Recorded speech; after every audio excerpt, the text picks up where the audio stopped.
Okay, well, hello everybody, and hopefully everyone is able to view this video and it's mostly in its entirety. And I know that I'm recording this right the day before Thanksgiving, so hopefully everyone's having a good Thanksgiving break. And what I want to do in tonight's video, which is really intended to substitute for week 5, since we're not in class, is to talk about some of the material that we ended up talking about in class last week and week 4.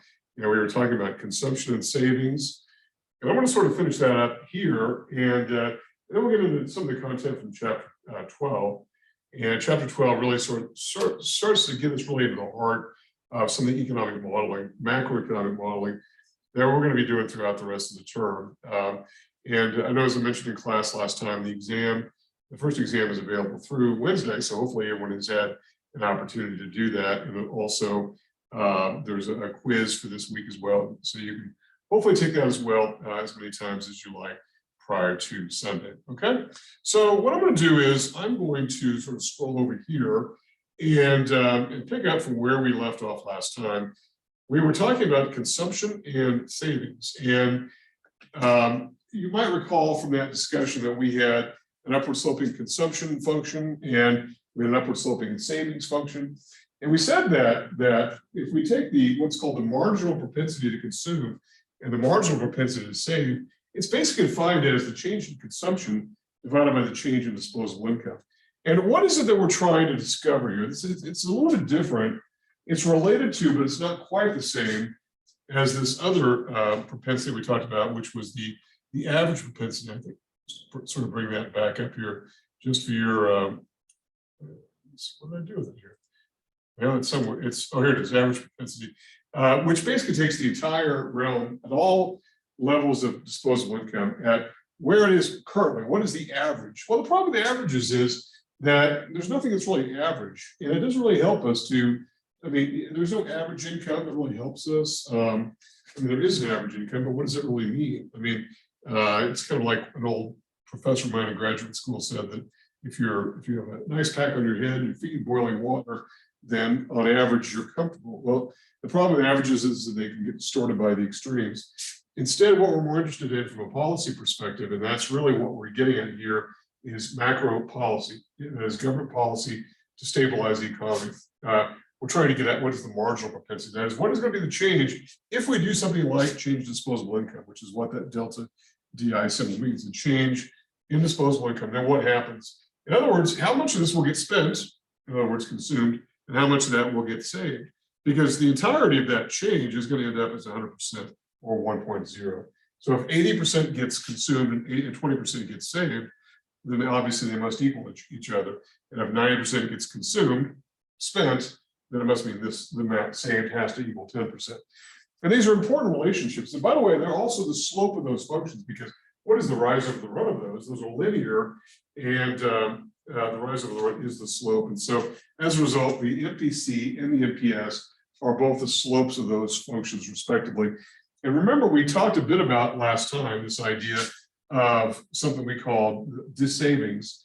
And that is, it is possible for any household or any firm for that matter, or certainly government, we've gotten a shortage of, we're going to talk more tonight about it. It is possible to spend more than what one takes in something we call savings. And so that is possible to do. So it's possible that consumption is greater than 100% and that savings is. So when savings happens, it has to be funded usually through borrowing, but also through liquidation of assets or some other means, or if in the case of a household, it could be a transfer payment. Okay, so what about all this? Why are we interested in knowing this?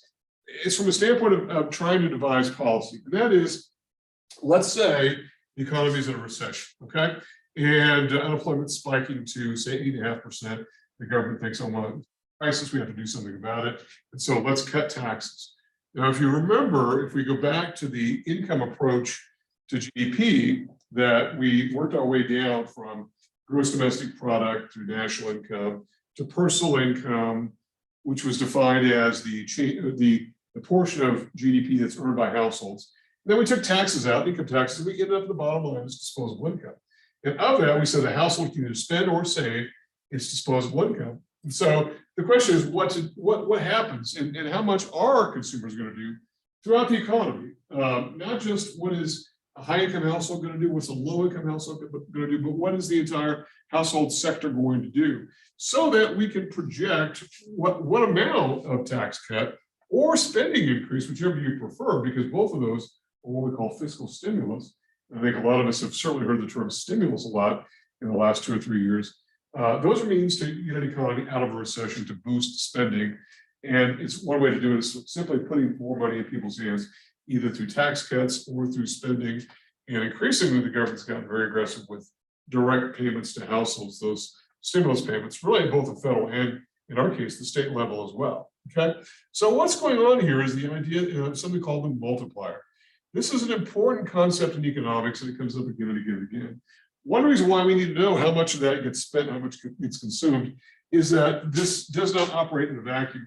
Because let's say the government decides to engage in $100 billion of tax cuts or $100 billion of direct payments to households in order to get over a recession, so people start spending. Well, the idea is it doesn't just stop at $100 billion, because why? So now the economy is $100 billion richer, and so now people go spend most of it, and as a result, they buy things like new cars or clothing, or get paid up on past bills. All those are elements of spending that put money into play in the economy.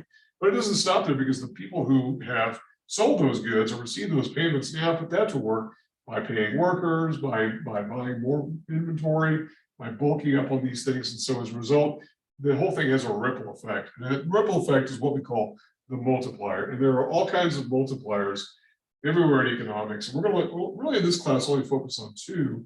And the first of these that we're going to talk about today is what's called the consumption multiplier. And the consumption multiplier is simply the reciprocal of that tendency or that propensity to save. It's 1 over the marginal propensity to save. Okay, and that's what that essentially is. And so let's talk a bit about what that looks like and why that's important for us to study here in economics. And I apologize for the fact that it's a little bit hard to see sometimes with what we've got here. We try to make the best of what we can, but when we talk about the multiplier, again, let's just sort of back up a little bit here. We talk about the fact that the marginal propensity to consume, which is a percentage plus the marginal propensity to save, must equal 100%. And if you like, you can simply get rid of the percentage sign, move the decimal 2 points to the left, and simply make that 1.00. So if this is 80%, this must be 20%, meaning that if we put $100 billion into play in the economy, immediately what's going to happen is 80% of that's going to get spent, and 20% of it is going to get saved. And that's what's going to happen throughout the economy. But it doesn't stop there, as I mentioned, because there will be ripple effects that will go on and on. And we need to measure what those are. So what about these ripple effects, and what happens? And I think it's in your book, I think in chapter 10, I don't have a page in front of me, there's a really good illustration of what this phenomenon is of the multiplier, where there's an initial change in spending and it makes its way throughout the economy. So one party gets the money and then they spend 80%, then it goes to the next party, they spend 80%, and it goes on and on and on. Well, the multiplier, that is the multiplier in consumption, is basically the reciprocal of that savings rate, 1 over MPS. And so in this case, if it's 0.2 or 20%, then the multiplier is 5. And so what it means is this: if you take the multiplier times some initial change to aggregate demand, and that change could come in the form of an increase in government spending. It could be the government is spending more. It could be a reduction in taxes. By the way, that increase in government spending could be that stimulus, right? We all got stimulus checks. That's an increase in government spending. It could be an increase in government spending in that regard, or it could be cut in taxes, or it could be both. And then as a result, you get the needed change in GDP. And so as a result, here's the thing. If you are looking at a situation where the multiplier is 5 in this case, and you take 5 times that $100 billion, and the change in GDP is $500 billion. $500 billion. Once it works through the economy, that is one linkage in the chain leads to another, leads to another, leads to another, because we know it doesn't stop there. And here's the thing about the multiplier, which is really interesting, and that is, whenever we talk about a change in GDP that's positive, what we're really saying is that consumption and demand in general is what we call an injection. It's an injection into the economy. And so what was the government trying to do? And since we're coming off the pandemic, a very timely and interesting example to use. But what was the government trying to do? They were trying to inject spending into the economy. Because spending in the economy, remember, the idea of GDP is that someone is your income. Your income is your spending is my income. My spending is your income. Maybe not yours and mine directly, but the economy in terms of our interrelationships and how we are interrelated. Someone's spending does create someone else's income.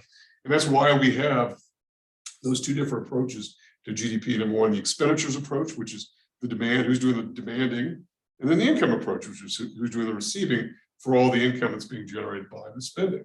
And they work together, right? And so as a result, if we do an injection, we put money into the economy through a stimulus or whatever would change demand, and we haven't yet talked about this idea of aggregate demand. We're going to get to that in a minute. Then it means that we're going to have some change in GDP. And so as a result, how this really works then is this, that, and let's just go with sort of the number line, which is pretty simple to follow here. If we have a gap where we have full employment GDP out here, and we have the actual GDP here, and we know that this gap in performance is $500 billion, then we only need stimulus here of $100 billion. So let's say it's a change in government spending, only needs to equal 100 billion. So you don't have to cover the entire 500 billion, you just need the 100 billion. And then the private economy will work its way along and push its way to full employment along that axis. And that would be one way of dealing with what we call a recessionary gap, where the actual GDP is less than the full employment GDP, which you might remember from last time is the GDP that's associated with a condition of only frictional and structural unemployment. There is no cyclical unemployment. And the full employment rate of unemployment, which I know is sort of a mouthful, is thought to be around 4.5% to 5% unemployment. And then whatever that would translate to in terms of GDP would mean that we've got that's the full employment. That's the GDP as a dollar figure, which is associated with the unemployment rate, which is a percentage. The two go together, right? Just one is expressed in dollars, GDP, unemployment is a percentage. And the thing about it is all this works backwards as well. So right now, what's going on? We've got an inflationary gap where it's believed that the actual GDP is somewhere out here, full employment is back here somehow, but you don't see the government actually cutting spending and raising taxes, which it could do. And I'm going to get to that here in just a second. It could do it. That's politically less popular than doing the other, which is putting money in people's pockets by either cutting their taxes or increasing government spending. Increasing government spending can take all forms of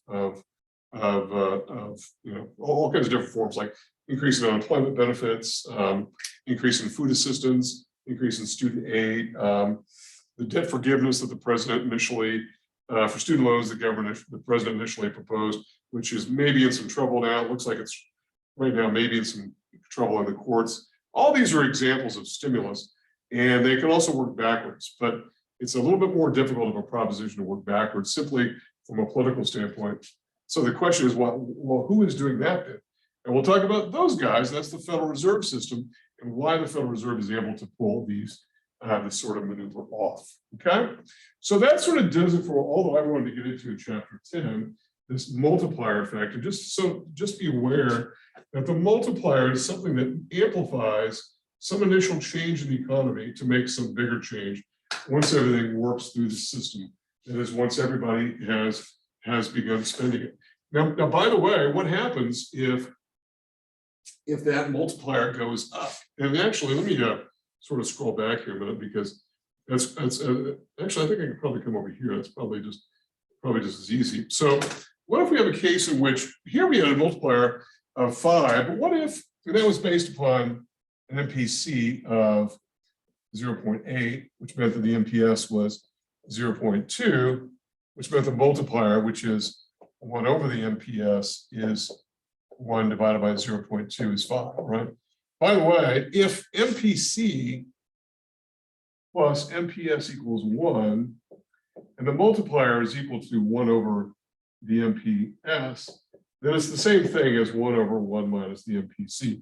They're the very same formula. All you're doing is to isolate MPS, you simply subtract MPC from both sides. And so to replace MPS in the denominator, you just simply take 1 over 1 minus MPC. It's the very same thing, you know, but it's whatever you've got in front of you would sort of dictate this. But what I wanted to talk about in terms of the magnitude of the multiplier is this. And why it's important to know what these propensities are is because we need to know the extent of the size of this multiplier so that we know how much of a stimulus to put on. Because what if the society then did this? What if the MPC, whereas people were really wanting to spend, and once they got their hands on it, they spent most of it, it went to 90%, and the MPS fell to 10%. And that must have meant then that the multiplier is 1 over 0.1, which is 10. That's double the multiplier. That is for $100 billion in stimulus. It goes to $1 trillion of new GDP. Maybe that's too much. There are some people who are arguing right now that the stimulus plans in the last couple of years are responsible for some of this inflation that sort of pushed us a little too far. That's an argument. And I think over time, we'll maybe get a little bit better visibility on that. So if the MPC goes up, so does the multiplier. Okay, so there's a direct relationship. If the MPC goes up, so does the multiplier. But the same is also true the other direction. If the MPC goes down, so does the multiplier. So what if, and that's something you should probably keep in mind. So what if the government engaged in $100 billion of stimulus and people only spent half of it and saved the rest of it? So in other words, it's a 50-50 split. Well, here, 1 over MPS, in this case, they're both equal, a 50-50 is 2. That's a much lower multiplier. So if the MPC goes down, then so does the multiplier, just the way the mathematics of this work. Now, has there been a case in which this has proven to be problematic? And the answer is yes. And that was in around 2008, which was the last year Bush's presidency, and the economy was beginning to, well, it was already sort of in recession, and it was well known. Well, that was during the era in which banks were failing. The mortgage business had sort of brought banks to their knees, and banks had to be bailed out and whatnot. And households got direct payments from the government. And this was about the third or during those 8 years of the George W. Bush administration. And what happened was, by that time, people were very nervous and scared because who thought the banks were going to fail? It didn't seem to be a logical development, but it did. They did, and as a result, people saved a lot of that. So if consumption is an ejection, then savings is what we call a leakage. Savings is a leakage. So consumption is an injection, savings is a leakage. And this gets us to what's known as the paradox of thrift, which I think your text talks about. That is, we have long heard about the benefits of saving, and it is a good thing. We'll talk about this idea a bit later as to where savings fits in and what role it plays in the broader economy. That's used as a big pool of funds, particularly available for capital investment, like new plants and equipment, new construction. That's almost all available to be loaned out to others. So it's good, but also every act of savings slows the economy down. And so as a result, when we save more, we actually break that income and spending cycle. So when I say that my spending is your income, your spending is my income, well, if one of us is saving more, then we're cutting that off. We're reducing that. We're sort of constricting that channel a little bit. So we're restricting economic growth. And what happened was during that period, that last stimulus check, people were saving a lot of it because they were very worried about what's happening. Unemployment was rising. People foreclosing. People were getting foreclosed on. It was a really very unusual time to have banks fail. And as a result, it didn't quite give the bang for the buck. And so as a result, when President Obama took office shortly thereafter, he engaged in a massive stimulus plan of government spending, and that was known as the American Recovery or Reinvestment Act, which was about $787 billion, which was intended to be put to work fairly quickly in the economy. But quickly is a relative term because one of the criticisms that he had was the fact that it was not all that quick. And so I think he was very much concerned about that. Okay. All right. So that does it for the rest of chapter 10. I think I've covered pretty much everything that I wanted to go over there. Let's get into chapter 12 and talk about what that's about. I already sort of brought up one term here, and that was aggregate demand. So what are we talking about here? Aggregate demand and aggregate supply. So up to this point, we have been, to the extent that we covered demand and supply as general introductory topics back in chapter 3, I think that was probably week 2 of the class. We focused on demand and supply as being representative parts, sides, if you will, of some microeconomic market. Whatever the market in question was the market for pizzas in Albuquerque or haircuts on the northwest side of Albuquerque or shoes in Egypt. I mean, it doesn't really make any difference what size market you're looking at. You can scale up and scale down. That's part of the beauty of markets, is the fact that you can fold some into others, you can expand them, whatever. Well, here, what we're going to do is take the concept of aggregate demand, of demand and supply, and we're going to blow these up to include the entire economy. Aggregate demand and aggregate supply is total demand, which we now call AD, for all demand for all goods and services throughout the economy in a given year, and the supply, which is aggregate supply, the supply of all goods and services in an economy. Okay, so all we're doing is we're taking all markets together, and there are ways to measure this. One of the ways to measure this essentially is one of the ways that I alluded to a minute ago, and that was these elements of aggregate spending. And let me talk about what I mean here, particularly because I'm going to talk about demand first. And I want to come back to what I had talked about just a minute ago, and that was this idea of, oops, let me go the other way. This is a different room than what I usually use. Not that I'm any better in the other room with this, but so remember when I said that if there's a change in disposable income made possible through maybe a rise in government spending, a cut in taxes or whatever, what we're really saying is this. Remember that if we've got an economy where we say GDP or Y is equal to consumption plus investment plus government spending plus or minus net exports, which is exports minus imports. Well, then here's the thing. This is the economy. So we can say that Y is equal to aggregate demand, because these are all elements of spending, aren't they? The reason we call this the expenditures approach is because this is consumer spending is demand. Demand is made manifest how? By spending. How do we measure demand? We measure spending, which we can do. Investment spending is an element of demand. Government spending is an element of demand, and the spending on the net value of exports is also. So Y equals aggregate demand in this particular case, but also Y also equals aggregate supply. And when that happens, we have a condition that we simply refer to as equilibrium GDP. It's where, in this case, aggregate demand equals aggregate supply. But Y is equivalent to all these. So Y, with the equal sign there, is equal to aggregate demand, which is equal to aggregate supply, when it's in an equilibrium condition. And we're going to be looking at lots of cases in which the economy is considered in an equilibrium condition. That is, there's a relative balance between the quantity demand or the demand for goods throughout the economy and the supply of goods. And when I say goods, goods and services throughout the economy, when they're relatively equal. And that's what we're really talking about when we talk about aggregate demand and aggregate supply. We're talking about the entire economy. So remember, we talked about this early on in the class, this idea of differentiating between micro and macro. And one of the ways that we did it was by explaining the fact that macro was this sort of picture from outer space, if you like. Okay, sorry. All right, so back to this. So let's take aggregate demand first and talk about that one, and then we'll get into aggregate supply. So what is aggregate demand? Aggregate demand is downward sloping. And so let's take a look at what that might look like, shall we? While we're on the subject here, let's talk about aggregate demand and aggregate supply. And let me do this. I will come over, actually, let me come over here and over here. So let's talk about what the graph of aggregate demand looks like, okay?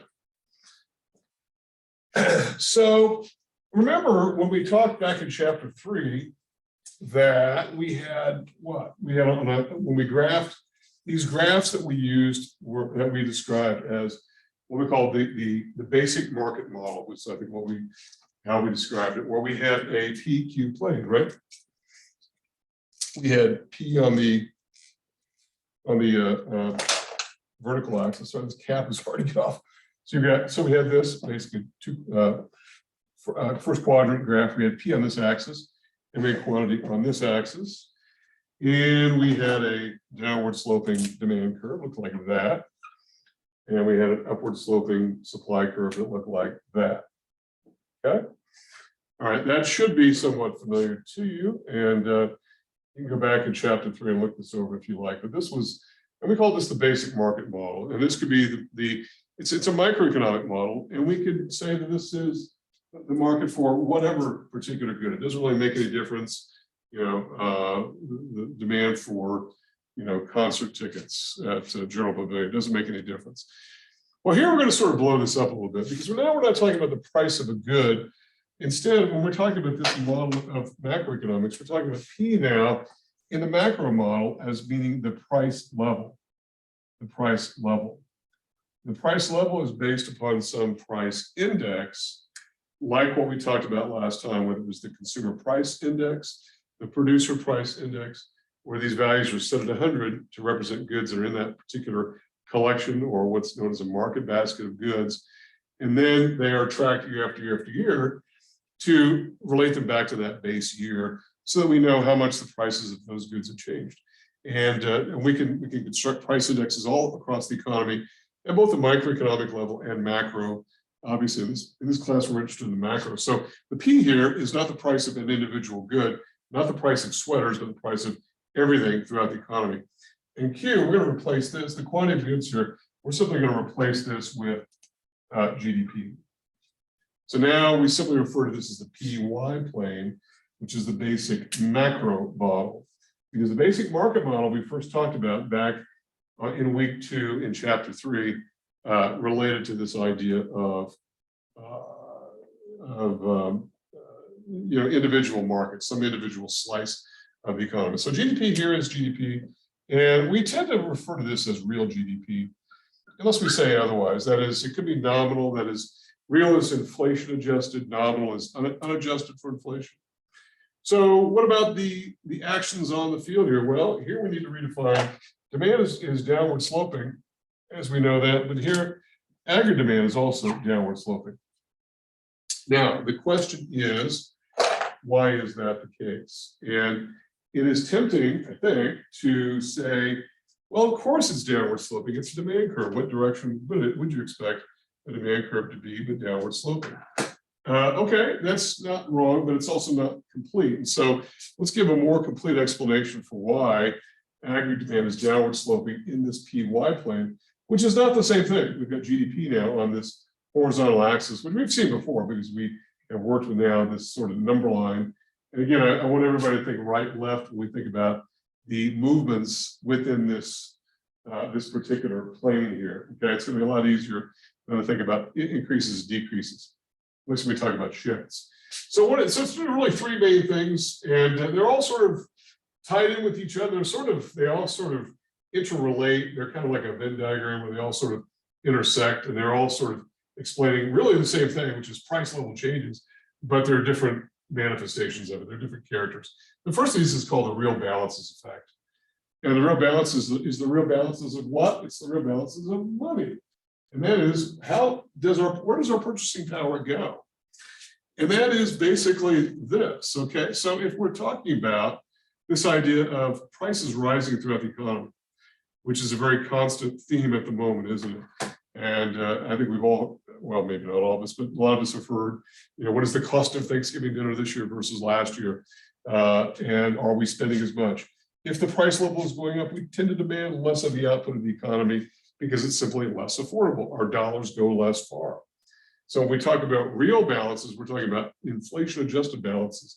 That is, maybe we're not spending quite as much because of the fact, in real terms, because of the fact that prices are rising. And so as a result, if our incomes are relatively fixed, and we've already talked about that issue, our incomes are relatively fixed, at least in the short run, but prices can go up, up, up, up, up.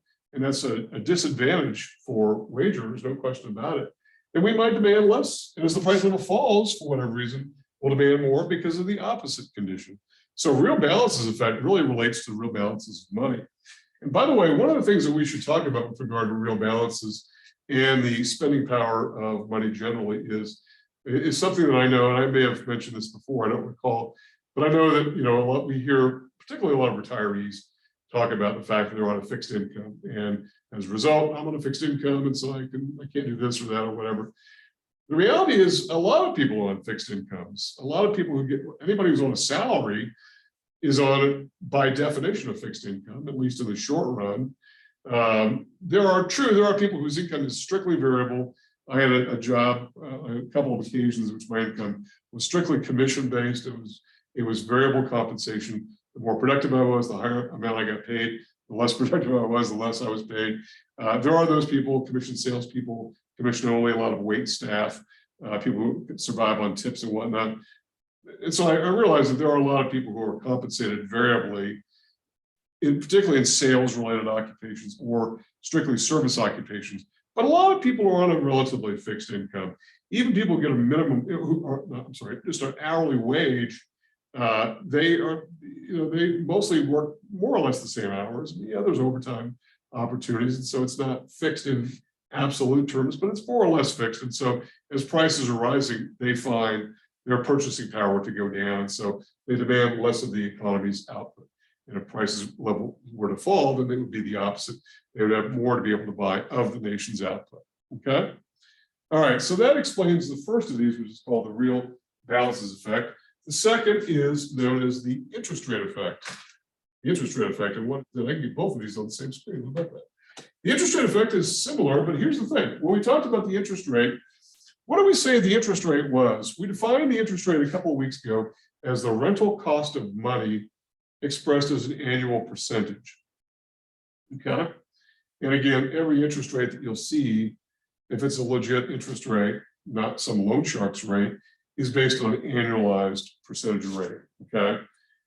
So your savings, what's the savings rate, credit card interest rate, the rate on a mortgage, whatever, it's expressed as in annual terms. And so if the interest rate is rising, it tends to mean that is the rental cost of money, the price of money. And if that price is going up, people demand less of the nation's GDP. Because remember what goes into spending. One of those is which we already said, investment, which includes construction, business equipment, all these things which oftentimes are financed by borrowing. And so if the interest rate is rising, we demand less of investment spending as a result of that, simply because of the relationship between that and interest rates. And if interest rates fall, then we see people demand less of the nation's output. And the big issue is obviously investment. We're going to talk again and again about this sensitivity of investment to overall spending throughout the economy. We've already made a bit of a mention of it earlier, but we're going to see how critical a role it plays, particularly when we start talking about economic policy. By the way, for anybody who's been watching what the economy is doing, we've got a pretty high inflation rate, although there are some signs it may be tapering off a little bit. But the government has been engineering this, the Federal Reserve, and they do it through an interest rate mechanism. And and I know I've mentioned them intermittently, and I know it's always sort of weird to talk about the Federal Reserve before we've really gotten into covering them, but they're such an integral part of our economic policy structure that it's almost impossible not to. But we will get to that a bit more today. So the interest rate effect very definitely has an effect on the amount of the output that we consume or that we demand. Okay, and then the final one is the foreign purchase effect. And the foreign purchase effect basically works in the same direction here, and that is if prices are high here, then it means we have this opportunity. Opportunity is probably the wrong word. We have the unfortunate aspect of exporting inflation, so people demand less of our exports if our prices are rising. And if our prices are rising relative to other countries, it means we're going to export less. That tends to be a drag on GDP, and GDP goes the other direction. Remember that last term in the expenditures approach of the Y equals C plus I plus G, that last term is X minus M, X meaning exports, M meaning imports. And if exports go down, that means that brings down overall GDP on the left side of the equation, which is what we're talking about. So in other words, if our prices are rising, once again, but this just impacts the foreign purchase effect. And if our prices are going down, then it means it makes U.S. goods more attractive to foreign buyers. And as a result, we sell more exports. On the other hand, if foreigners' prices are rising relative to ours, we'll demand fewer imports, which is good. And if their prices are going down, we'll demand more of their imports, and which is really where what we've been doing a lot in the last several decades, is buying a lot more imports, mostly because the price of those goods is less. And some of that's not just the price level, some of that is unit cost of production. I mean, I know we are looking at lots of very inexpensive goods in our market, which are made in low-cost markets around the world. Consumers seem to not mind that so much where they're made because they like the price of those particular goods. And so all those are ways to account for why aggregate demand is downward sloping. Well, just as in the case of demand before, we can have shifts in aggregate demand. And when we talk about shifts, remember back in chapter 3, we said, what can cause a demand curve to shift? That is, the entire curve moves, it changes. The shift means something's happened and it's shifted to the right, shifted to the left. And we said it's not the price of the good, but it's something else. And the same can happen with aggregate demand. It can shift to the right. In other words, we can have a shift from AD0, we'll call it AD0 to AD1, which is a rightward shift. It's an increase in aggregate demand. Or we get a shift in the other direction to AD2, which is a decrease in aggregate demand. And again, I like people to think about right and left, right being away from the origin, an increase in this thing, and then to the left, back to the origin is a decrease. But these can shift, and what can make them shift? Well, I go back to what I just talked about a minute ago, and it was this idea of aggregate demand equaling GDP, which is equal to C plus I plus G plus net exports. So, and if obviously if consumption itself is rising, then we would expect aggregate demand to rise, all else remaining equal. And I know that your book got in, I think early on, maybe chapter 1 or chapter 2, to this all else remaining equal, something it's called the ceteris paribus assumption, where we say that if nothing else changes, then this is what we can expect to happen. Now that's obviously problematic to say, well, nothing else changes, because something often does change that we didn't expect. And so as a result, that's sometimes why forecasts and predictions don't always go right. But when they do go right, they're oftentimes pretty close to being right. So what can cause consumption to change? What could be the income effect, right? People's incomes are rising, or people feel like their incomes are rising. So income and wealth, a lot of times are the way we feel about our income and wealth. If we expect our income to go up next year, then, or at least stay where it is, then we're more likely to take a vacation, buy a new car, remodel our house, whatever. If we feel like it's just the opposite, we feel like our income is maybe going to go down next year, we're going to have our hours cut, maybe we lose our jobs, whatever, then we're probably not going to take a vacation. We're going to demand less output. So as a result, our expectations, particularly regarding our income and our wealth, are driven by that. When it comes to the wealth effect, I mean, I think I've said this before, but there's an entire area of economics known as behavioral economics, which is, so again, as I've described, as the intersection of economics and psychology. It's a lot of how we feel about things that sort of drives our behavior. And the stock market is a big one, really. Because a lot of people participate in the stock market, if not directly through, then indirectly through things like 401k programs at work or through pension plans and whatnot, all kinds of retirement savings. So even if they don't, have like a trading account, like on their phone trading in and out of stocks and whatnot, they do participate. And we see when the stock market is having a hard time, people get really skittish about the economy and demand less consumption. They dine out less, they buy fewer luxury goods, they travel less. And if they do buy cars, maybe it's not the nicest car, maybe they ratchet it down a notch. So all these are driven by that. Changes in investment, well, but I had talked about this a second ago. Maybe there is the interest rate. So remember, the interest rate is the cost of money, and in other words, borrowed money in this case. And so if the price of borrowed money is rising, people are going to demand less output. So in fact, the entire aggregate demand curve could shift left if the interest rate goes up. This is what is trying to be engineered at the very moment we're speaking.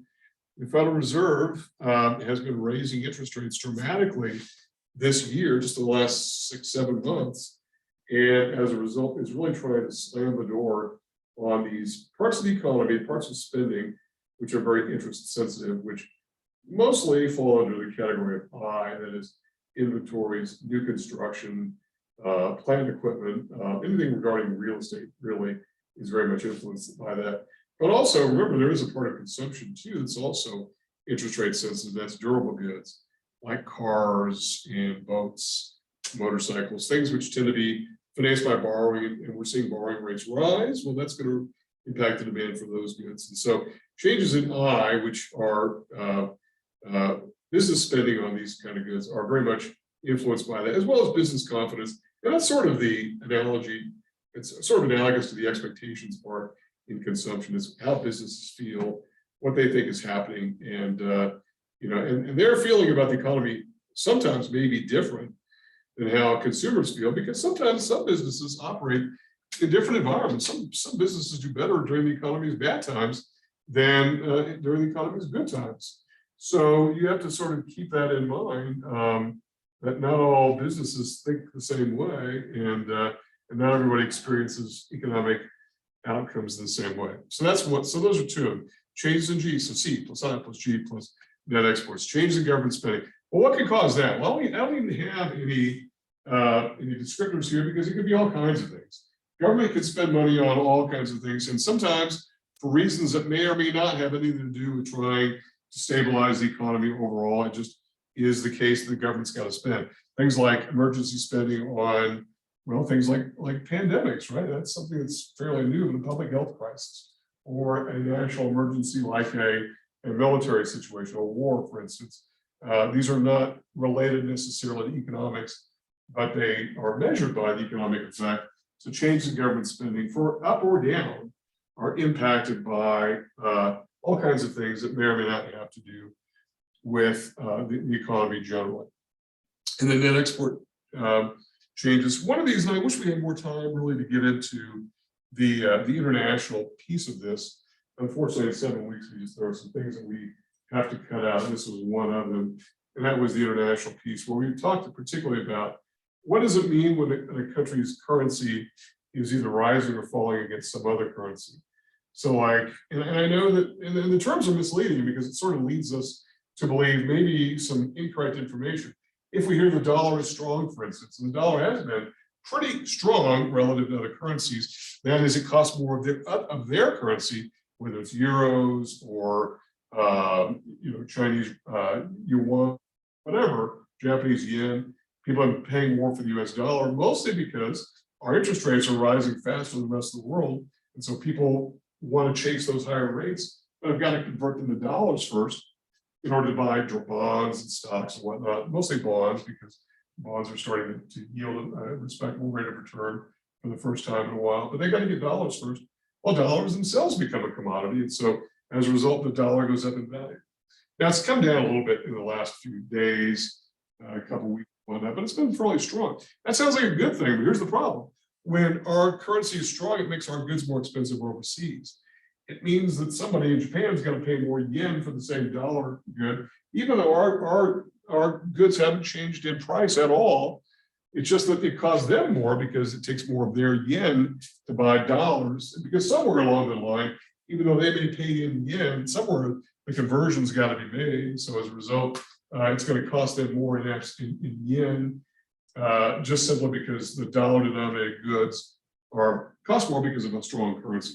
That has the effect of slowing down exports, and by the way, increasing imports, because foreign-made goods become less expensive to U.S. consumers if our currency is strong. It takes fewer dollars to buy goods that are made in, say, the Eurozone, in France, for instance, which is denominated in the euro. The same works in the opposite direction. If the currency is weak, if the dollar is weak, it takes fewer yen or fewer euros to buy dollars. That makes our goods less expensive overseas. That's a boost to the economy. And it also makes imports more expensive. So U.S. consumers buy fewer imports. And that's really all I really wanted to say about that. We, throughout the semester, we have more time for that. But that's a big one, is currency differences. It's not the only thing, certainly, because sometimes governments intervene in markets and try to, put in trade controls, things like tariffs and quotas that limit the amount of goods that come in to a country. A lot of countries have done that over time. The U.S. has put up tariffs, that is taxes on some imports, even though we talk a good deal about trade, free trade. we have been known to put up those.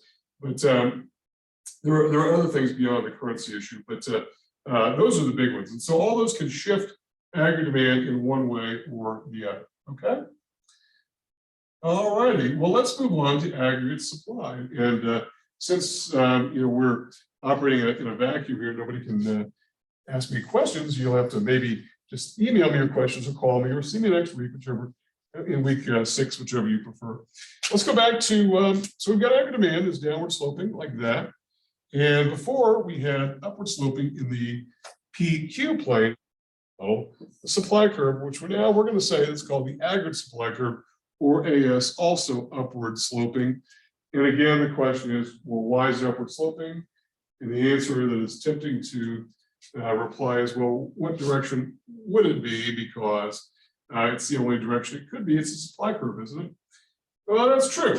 However, we're going to make a bit of modification to supply that we're not going to do with demand. And that is, we're going to simply say that it's upward sloping, but in the short run only.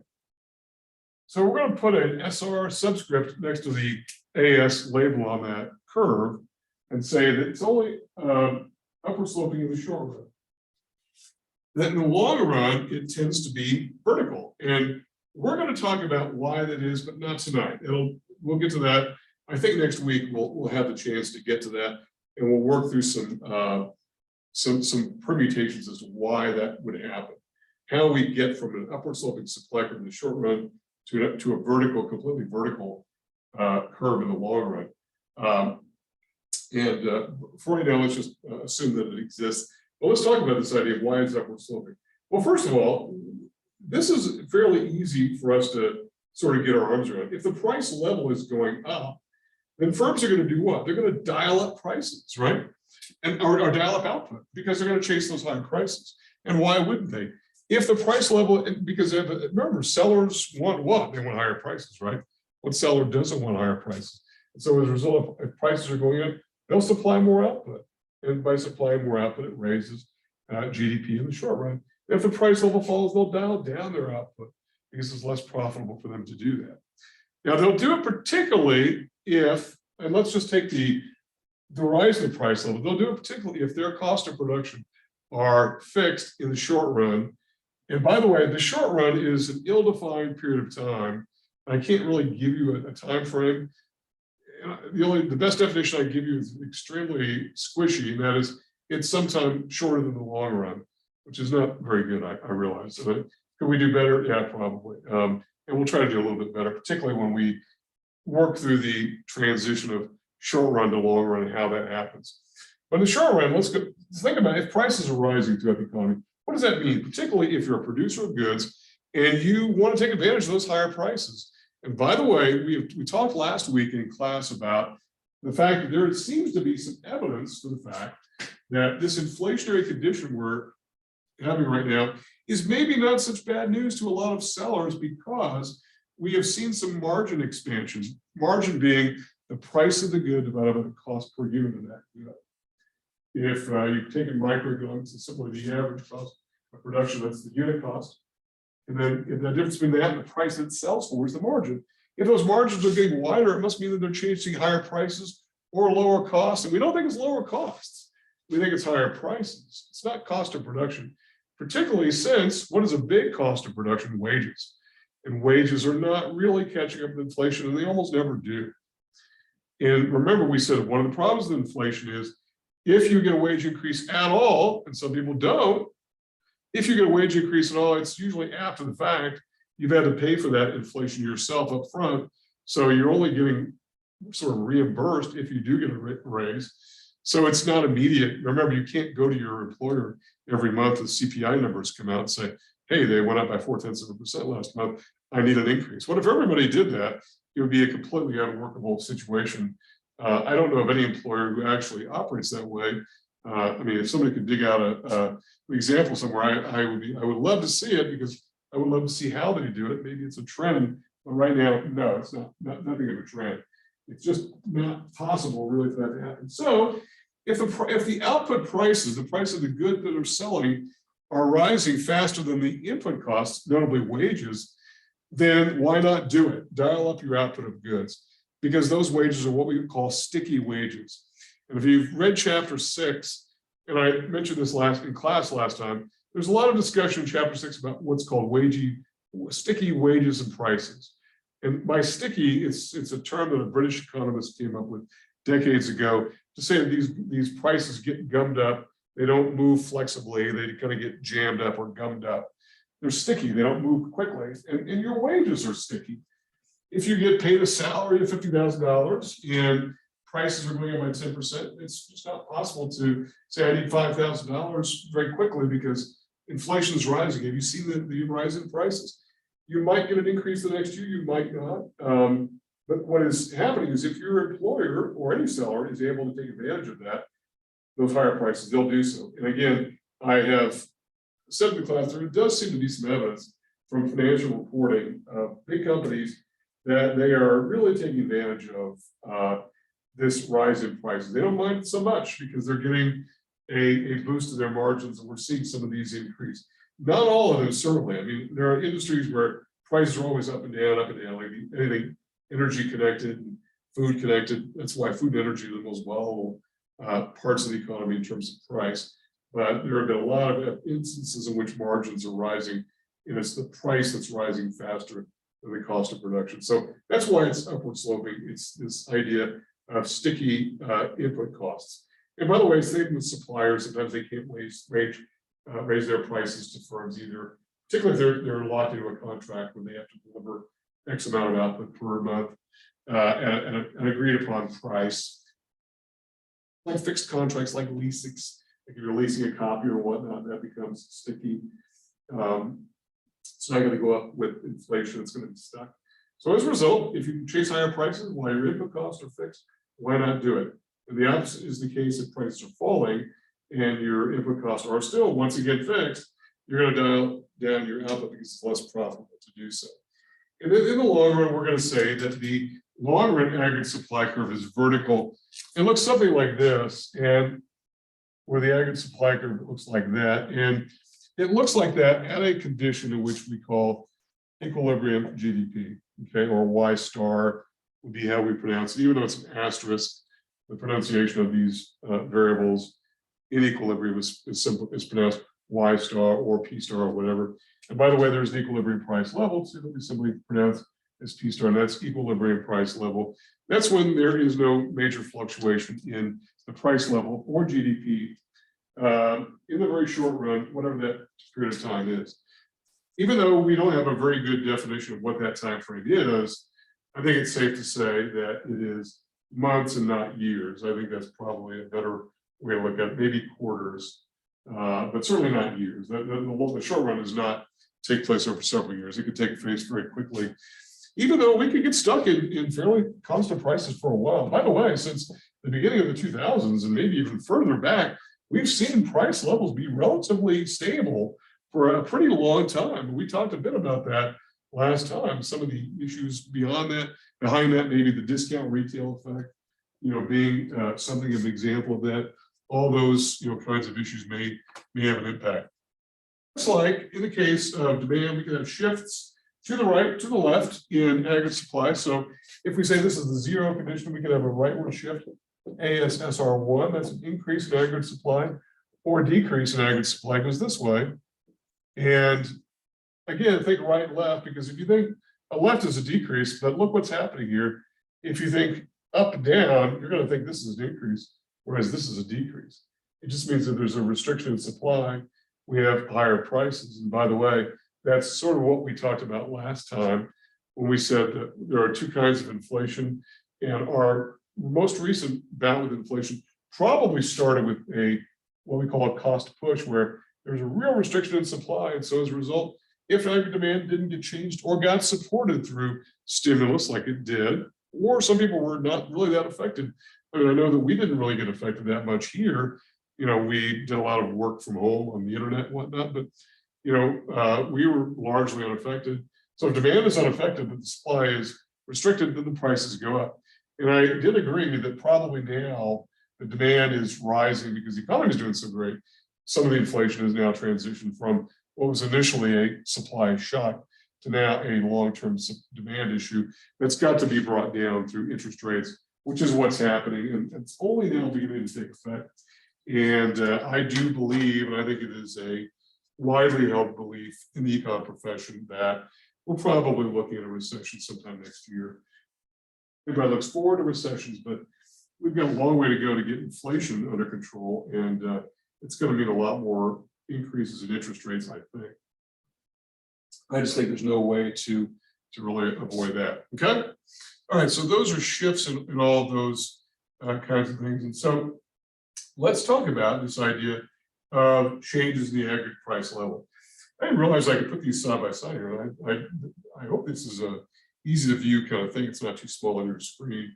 Maybe you can blow it up or look at a bigger screen somewhere. But okay, well, we talked about this last time a little bit. What we didn't talk about was changes in the price level, but bringing the recession into account here. Okay, so and we're going to come back to these issues when we get to, I believe it's chapter 15 that is, it's 15 or 16, that's sort of expansion on some of these topics, particularly related to aggregate supply. So let's talk about this issue, first of all, of changes in aggregate demand, aggregate supply, and what that might mean. And let's take the first case here. That, remember from last time we said that what is the most common form of inflation? Probably it's demand pull inflation, which is maybe what we're experiencing now a little bit. I think that I am sort of in a little bit more agreement than what I would have been earlier. So on the PY plane, you've got this. You've got an aggregate demand like that. You've got an upward sloping aggregate supply, which we're going to say is a short run aggregate supply. And you've got some initial condition, and we'll simply call that Y0, which is a lot of times we're starting with some initial condition, we'll just simply call it 0. And since it's in equilibrium, we'll say, put a little star by that, it's equilibrium GDP, and a price level P sub 0. And so what happens then if aggregate demand changes for whatever reason? Let's say it increases, because this is really what a demand pull inflationary environment looks like. It's an increase in aggregate demand for whatever reason, okay? It could be a change in, remember, aggregate demand could be aggregate demand equals consumption, investment, government spending, net exports. It could be a cut in taxes. It could be an increase in stimulus payments. It could be an increase in government spending. It could be a reduction in interest rates, which is not modeled here, right? But we will bring a model into that a bit later. It's not modeled here, but there could be a case in which interest rates have gone down, which now make the demand for very interest sensitive goods like real estate and construction and vehicles and all that, 18-wheelers and cranes, all that go up. So as a result, what happens? Well, it does tend to, in the short run, there's a reason why it's called the short run, because the supply function really can't adapt that quickly. And so we have an increase in the price level, and that increase in the price level, because of demand rising faster than aggregate supply, all they can do is supply more quantity. They just can't shift the entire supply curve. So we get demand pull inflation as a result. Now, here's the thing though, we might get a little bit of boost to GDP. And that's also a new equilibrium condition. So this is what makes demand pull inflation a little bit difficult, a little bit tricky.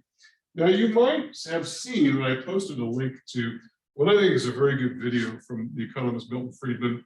And it's an old video, but it's still got some timely information.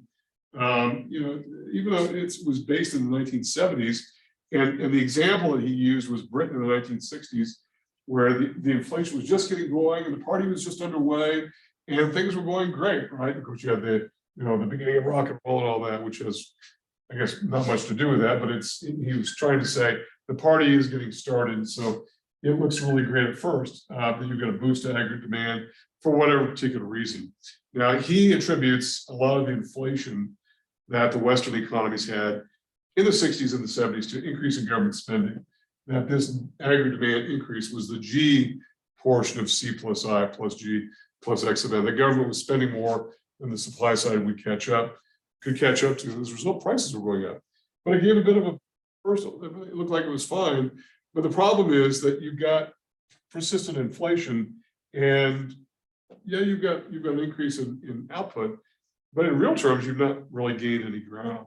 if your economy is growing by 10%, but prices are going up by 10%, well, your nominal GDP is, okay, it's up 10%. Your real GDP is zero growth because the inflation cancels out the increase in GDP. So maybe not so good, particularly as we go to the longer run picture here. So that's what demand pull inflation looks like, is this idea of a rise in aggregate demand with really no change in this very short run condition of aggregate supply. Not too much good about that in the long run. And in the long run, we'll see, particularly as we get into talking about some of the economic theory, why persistent inflation is really not a good thing at all. Okay. All right. What's the second one we want to talk about? It's demand-induced recession. So let's talk about demand-induced recession and what that might look like and why that's an issue. Okay. Well, this is not that unusual. Remember, we talked about recessions before. That's defined as a decline in GDP, real GDP, that is inflation adjusted. And I know that a lot of textbooks, a lot of places want to say 2 consecutive quarters of declining GDP. That's mostly informal. It's not really the official definition that the National Bureau of Economic Research goes by. So, but nonetheless, we hear it a lot. So anyway, let's try. I'm trying to find a better pin here. So if we've got this, I can make this a little bigger here, I think. If we've got a PY plane, and so we've got Y on that axis, P on that axis there, and we've got aggregate demand, we'll call it AD0 because that's going to change. We've got an upward sloping supply curve that looks something like this. And right now we're in an equilibrium condition, and we'll call Y0, P0. Okay. Pretty straightforward, nothing too different than what we began our analysis a second ago with demand pull inflation. But here, it's an opposite case. This is decline in aggregate demand. For what reason? Doesn't matter. Could be that maybe people feel good about or feel bad about things. They feel negative about the economy. They don't think things are going well. They feel very negative about their prospects. And as a result, they spend less. Maybe interest rates are rising. Again, interest rates are not modeled on this graph. And interest rates are rising, so interest-sensitive parts of the economy suffer, and they're not going to be as responsive. And so as a result, they're going to fall. Whatever could cause a shift to the left, in other words. In other words, a shift to the left is back toward the origin, it's a decrease. So as a result, we have AD going from AD0 to AD1. And so we end up with a demand-induced recession. And the definition of a recession is simply a fall in real GDP. Okay? Now, there are 2 possible outcomes here, and you might think, okay, well, all right, this is not good. Yes, the recession is not good, but at least don't you get a decrease in the price level so that, all right, yeah, you get a decrease, but if you're lucky enough to be working, then at least you get a reduction in the prices you pay for bread and milk and gasoline and all that. Maybe not quite so much, okay? You might get that. And when this happens, that's a condition that we would simply refer to as deflation. But deflation is rare. It's pretty rare. It doesn't really happen very much. We don't really see that much deflation happening throughout the economy. In fact, I mean, the last time that the US economy sustained a period of long inflation or deflation, which is defined just the opposite of inflation, really, it's a decline in the overall price level. The last time that happened was really in the 1930s. We had one year, 2009, that was really the worst of the financial crisis and the economic downturn that resulted from that. Well, we had a little bit of deflation just for that 1 year, not very much. And then the next year it went back to a slight amount of inflation, which is a little more normal outcome. Deflation is one reason why deflation isn't that common is because the government can always step on the gas and go the other direction and raise government spending, raise stimulus, cut taxes, all those kinds of things. So to answer your question, well, why didn't the government do it in the 1930s? Or well, why do we have a sustained period of deflation in the 1930s, which is what really was one of the defining characteristics of the Great Depression, was the fact that the government did not support the economy. And it's not that they were being evil and they wanted to make people suffer. It's they didn't know what to do. They didn't know that you could cut taxes or raise government spending, even if you had to borrow money and go into deficits, fiscal deficits. to do that would boost the economy. They just didn't know. And they really thought it was dangerous to do that. They didn't want the government to go into debt. And it's whenever you get this idea in your head that the government's somehow like a household budget, you make a lot of mistakes. That's unfortunate. And I know we hear politicians say this again and again and again, that, hey, households balance their budgets, why can't the government? Beyond the fact that that's not even a true statement, because households borrow money all the time to buy homes that far exceed their annual incomes, but they do it because it makes sense to buy a house using someone else's borrowed money, and the home goes up in value over time, the loan balance goes down over time. It's a beautiful thing, right? And there's nothing wrong with borrowing. In fact, we're going to make the case that there's a lot of virtue to borrowing, particularly, to support an economy. But the government didn't really know that, and that's why we had a period of sustained deflation. This is a little bit hard to make. That number 2 case here under demand-induced recession, it's a little bit hard to swallow. Instead, what is a little bit more promising definition is this. The idea is that we don't get any change in the price level at all. Instead, the reason we don't is because prices in the short run are considered to be sticky. That is, they don't move downward. In other words, in this case, they are downwardly inflexible. Now, what that means is this: they can go up a lot easier than go down. Prices throughout the, I think I misspelled downwardly, didn't I? Sorry about that. Downwardly inflexible is the word. Downwardly inflexible. What does that mean? It means prices can go up, and we just saw that model over here with demand pull inflation. Prices can go up. Firms are always willing, if they're able to pull off a price increase, they'll do it. It doesn't mean that it always sticks. Sometimes firms will raise prices and find, oops, it doesn't work. People react violently, like a few years ago when Netflix tried to get a little bit creative and maybe a little bit too cute with their pricing. People reacted quite negatively. They had to sort of modify it a little bit, not exactly a takeaway, but they had to modify it a bit. But prices, especially downwardly, are inflexible. Firms don't usually lower prices. And I'm not saying that no prices ever fall, because they do. And this is particularly on newly introduced goods, particularly high-tech goods, goods that require lots of capital equipment to make. But the reason for that has got less to do with inflation and macro variables than it does with the internal cost of production. And once you've produced 1 million iPhones, it becomes a lot cheaper to produce the 1 millionth and 1,000,001 iPhones, 1,000,002 iPhones. You can produce hundreds, you produce millions of iPhones, it doesn't cost that much more. Now, iPhones are not really coming down in price, but sometimes they would in relative terms once we factor in inflation. Cell phones used to be a lot more expensive than what they are now. Probably a better example is something like big screen televisions, which were very expensive when they first came out. Not so much now. You buy a really big TV for not anywhere near what you used to pay for it. But that's not an inflationary, that's not a deflationary condition. That is, the cost of production has gone down, which allows them to sell those lower prices.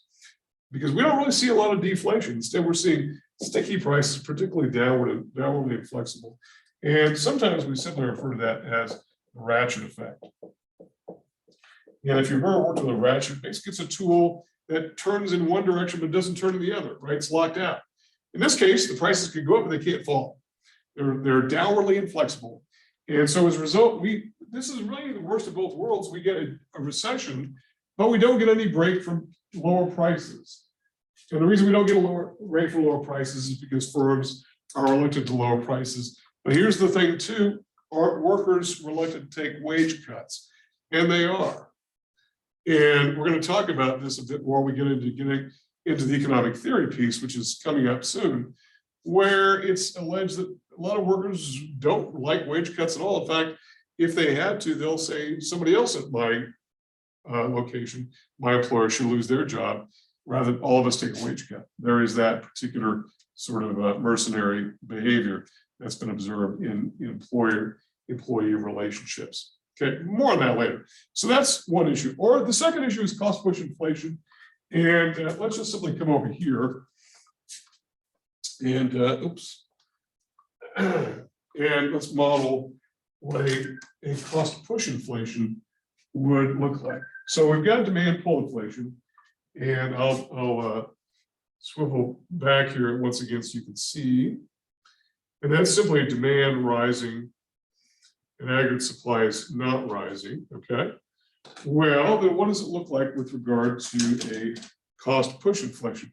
Well, we don't have any kind of ratchet effect issue going on here with that, but I do want to sort of model what this looks like. And again, I know this is all in your book, but sometimes it does help to hear an explanation of how these things all sort of, fit together. So if we start with a PY graph here, the PY plane, so we get price on this axis, Y on this axis here, okay? And so we've got and we're going to leave aggregate demand alone here. So aggregate demand goes like that. And aggregate supply in the short run is set here. And we've got some initial condition of equilibrium. Again, nothing that we haven't seen before, an equilibrium price level. And because it is an equilibrium, it's appropriate to put little asterisks by those. So Y star there. Again, that's a good starting point for what we're trying to do. We've got a little zero subscript, so it sort of suggests that what we're doing is we're going to manipulate aggregate supply, and we are. So there's something that happens, some sort of supply shock that drives supply backwards for whatever reason. In smaller economies, ones that are more dependent upon food production, this could be a crop failures. Whereas as a result, food becomes way more expensive because of simply the lack of food being available. It can affect all aggregate supply because there's not much going on in an economy other than that. So these very basic economies can have that particular effect. But it's something that affects aggregate supply in general. And as a result, you get a rise in the price level. And we saw this a little bit with the pandemic, and I've talked about this before. This is a supply-induced inflation. It'd be nice if we simply, to match the term demand pull inflation, it'd be nice if we called it supply push inflation, which is what it is, but it's called cost push inflation. And that's really the term of art. It is essentially a reduction in aggregate supply with no change in aggregate demand. But here, we don't have any kind of lockout. We do oftentimes see a result of less GDP. This is oftentimes really the worst of both worlds. We get a rise in the price level, but we don't, and we also get a recession at the same time. And this is sometimes thought not to be possible, but it can happen. It can happen, at least in the short run. At least in the short run. That's what is going on with cost push inflation. Okay. So one final thing, and I'll take a short break here and sort of redo the boards, and that is, I think it's important for us to talk about some of the price level changes that we sometimes encounter that are important to know about. And among these are terms like disinflation. Now, what disinflation is really sort of a policy objective. It's really a goal. It's not deflation, it's simply bringing down the level of inflation. And right now, at the moment, I think we're seeing the government, that is through our Federal Reserve, really trying hard to take away some of the inflation in the economy. In other words, to achieve this goal of disinflation, not to achieve negative prices or negative price changes, not negative prices, but negative price changes, but rather sort of slowing the rate of inflation. So right now we've been around 7 or 8% clip annually. Maybe let's bring that down to about 4, or, I mean, I know the Federal Reserve has preferred an inflation rate of 2%, and for many years, a good 20 years plus, they've been trying to get that rate up to 2%. Now they're trying to get it down. They've got a long way to go. And so it's a policy goal, trying to bring down the rate of inflation when we have it. And that's really the story right now of what's going on in macroeconomics, is that trying to get the inflation rate down. And they're doing it through making the cost of borrowing more expensive, which, by the way, also makes the incentive to save more if savers are rewarded, because then again, that also slows the economy if savings is a leakage. That is, it leaks out of the income spending cycle. It goes off to the investment of the financial community, but it might stay there for a while. There's no incentive, there's no requirement that banks lend it. And it could be that banks don't want to lend it. I know that when I was in banking in the early 90s, I found out this later, after I got a little bit higher in management, that we had a very high interest rate on interbank loans, bank to bank, and we were simply taking a lot of deposits and simply lending it to other banks rather than actual people. We would still make loans to actual people and businesses, but we really preferred to make these very safe loans to banks because we were getting about 9% return and paying our depositor 6%. It was calling it a day without worrying about credit risk because it was other banks we were lending to. And that was well before people started worrying that banks were insolvent. That was well before the financial crisis, which came much later. So disinflation is one goal. Another is one term. Another term is hyperinflation. Hyperinflation is an extremely high rate of increase in prices. It's an extreme form of inflation. And what really has happened here is the issuer of the currency has lost control.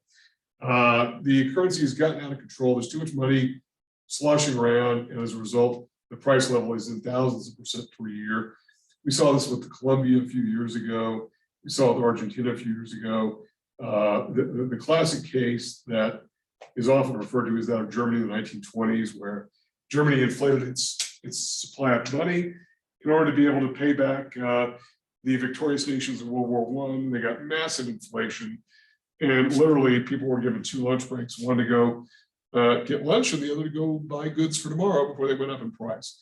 I think I talked about this case before, Germany, and it's a signal case of hyperinflation where it happens. Today, the African state of Zimbabwe has had hyperinflation for so many years now that I think their local currency is probably of very little value. The local citizens mostly trade, I think, with dollars and euros and other kinds of currencies. That currency is pretty much gone and broken down. By the way, one of the ways the U.S. wrecked the Southern economy during the Civil War was simply to counterfeit Southern dollars and flood the economy of the South with those. And it basically wrecked an already wrecked economy anyway. But it was a sort of economic warfare. So hyperinflation, out of control inflation, usually means that what has to happen is the money supply needs to be replaced with something new, some new change in policy. I know in the case of Mexico, they simply ended up tying the value of the peso to the US dollar, and that cured the problem very, very quickly. And it didn't mean that Mexico was giving up its sovereignty to the United States. Nothing further could be the truth, but they were tying the value to it, and that restored stability. And that was a good thing. It was a very smart and very logical move the Mexican government made. And that really solved a problem that had been going on for a while. And that was the solution. The final term is stagflation. Now, stagflation is a term that has only been around for a while, maybe 30, 40 years. Probably came about in the early 80s. And we're going to talk a bit more about it. It's an apparent contradiction, what we call the Phillips curve concept. I'm going to get into this next week and talk more about the Phillips curve. If not next week, it'll be in week 7. The Phillips curve basically says there's an inverse relationship between the unemployment rate and the inflation rate. That is, if you got high inflation, you can't also have high unemployment. Even though we just talked about the case with cost push inflation, where in the very short run you can. And we'll talk about in the Phillips curve a bit more, but the idea is that you can only have one or the other.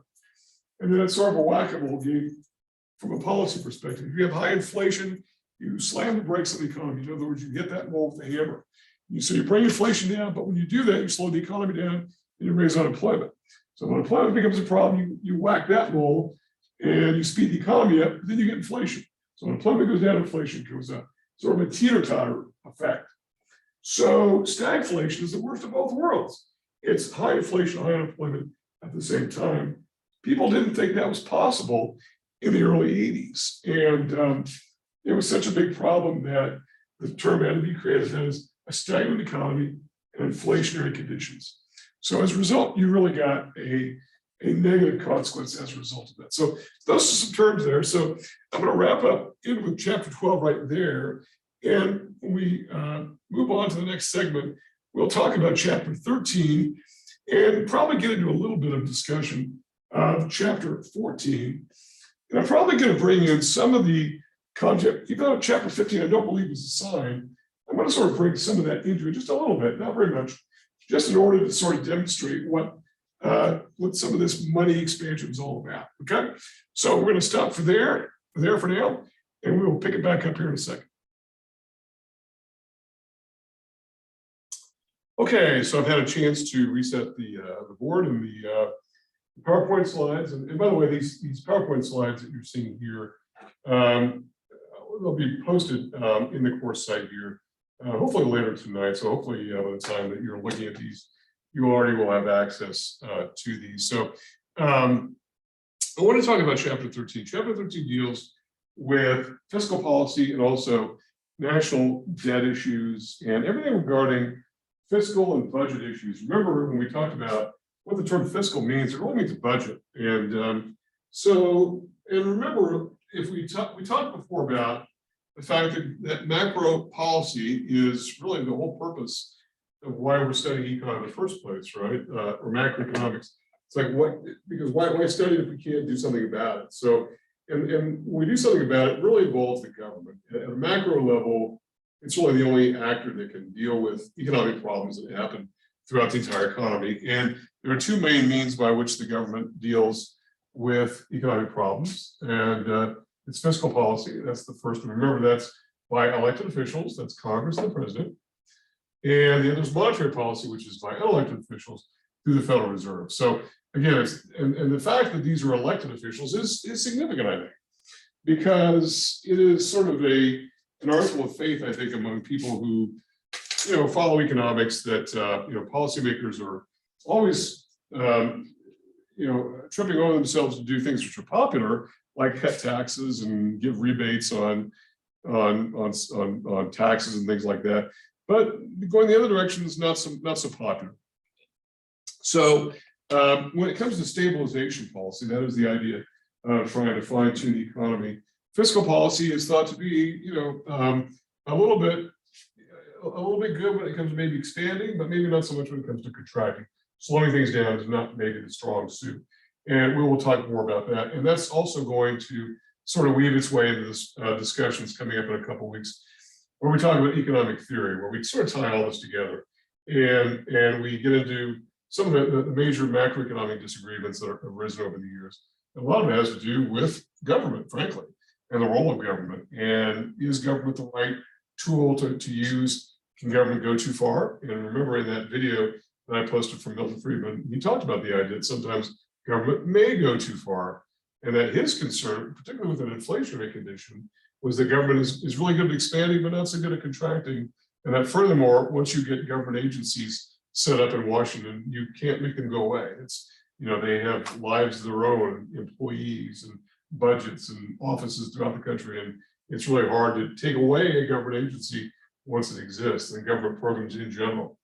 And so as a result, you can see that it's a little bit, maybe it's do better on pushing the economy along, maybe not so quite so much at pulling it down when it needs to slow down, like we're at the moment, which is why the elected officials aren't talking about slowing the economy down. Nobody's talking about increases except the president on the very upper income, but he's not talking about increases on average wage earners, because that would not be something you would expect any president to do, any president. Right, left, Democrat, Republican, it doesn't make any difference, okay? So fiscal policy is the government managing these two functions, taxation, T, and government spending, G. T and G are both dollar figures, okay? Unless we specifically say T percentage, which is obviously a percentage of something, whether it's a percentage of income or whatever. We're talking about the idea of T is dollars, G is dollars. It's the same G that we used before back in the C plus I plus G. Okay, so that's what fiscal policy is. To the extent that it can stabilize the economy, it's got a role to play, but it's got a permanent role anyway, because it's got a constitutional role, our elected officials do, in collecting taxes and in spending money. So when we talk about doing this, we come back to this idea of the budget balance. I talked a bit about this before and didn't really get into it that much, knowing that we would come back to it here in chapter 13. So we've got a condition where there are really three main conditions that any budget can be in, any budget. By the way, this is not even just a federal government issue, it's a state government issue, it's a business firm issue, it's a household issue, where if your income, in this case in the form of taxes, is more or less equal to the outflow, that is government spending, then we say the budget is imbalanced. And you can say that with any entity, household, county government, whatever. Now, state governments tend not to be able to go the other direction where they can spend more than what they take in. And that's a difficult situation. Federal government, not quite the same. The second scenario, when taxes, that is the inflow to government, is greater than what's going out, then we say the budget is in surplus. Now, at the federal government level, which is really what we're talking about here, because we're really not getting so much into state governments but more in the federal government, we haven't had a surplus in a while. We had about 4 years of surplus in the late 90s. And before that, it was many years before the government was in surplus. And so it's not a very common condition. In the 90s, a lot of it was because the economy was going great guns and incomes were rising, which meant taxes were rising like crazy. And government spending was going down on some things, particularly defense spending. This was the era in which the Soviet Union had collapsed. So defense spending went down. There were all kinds of base closures throughout the world. Really, the US was dialing down its military presence. And so as a result, the budget was in surplus. That didn't last, and we went back to deficit, which is where we are now. It's a condition where spending, the outflow, is greater than taxes, the inflow. So if T is less than G, the inflows are less than the outflows, the budget is in deficit. And that's where we are at the moment. And we have been for the better part of the last 20, 21 years, something like that. That surpluses, those surpluses pretty much came to an end right around the year of 9/11. And the 9/11 terrorist attacks that took place September 11th, 2001. I can remember this very clearly because I taught a class the night before. That was September 10th, where we talked about surpluses and what we were going to do about the surpluses. And as it turns out, the next day we had terrorist attacks. And so the budget went into deficit because the economy went into a recession. So there was less tax dollars being raised because incomes were lower, and government was spending more because of the need to spend more when the government is in deficit. And the increase in military expenditure, which went to an all-time high, really, and has continued to grow pretty much every year. So as a result, we went back into deficit. Okay.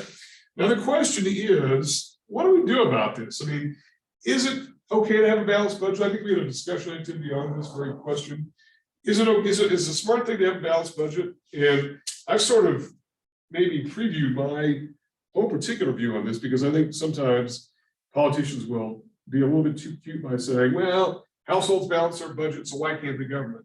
And again, as I said earlier, just earlier tonight even, and had before, it's true that households balance their budgets because if any time you borrow money that exceeds your income and or even puts you over the top for more spending in a year than your income, then you're engaging in debt savings, which is often funded by borrowing. That's an out of balance condition. But it doesn't mean that you're out of whack. It just means you've got to pay an out of balance, a deficit, which is okay. It does not mean that it's a moral failing or anything like that. And the same, I think, goes with budget deficits.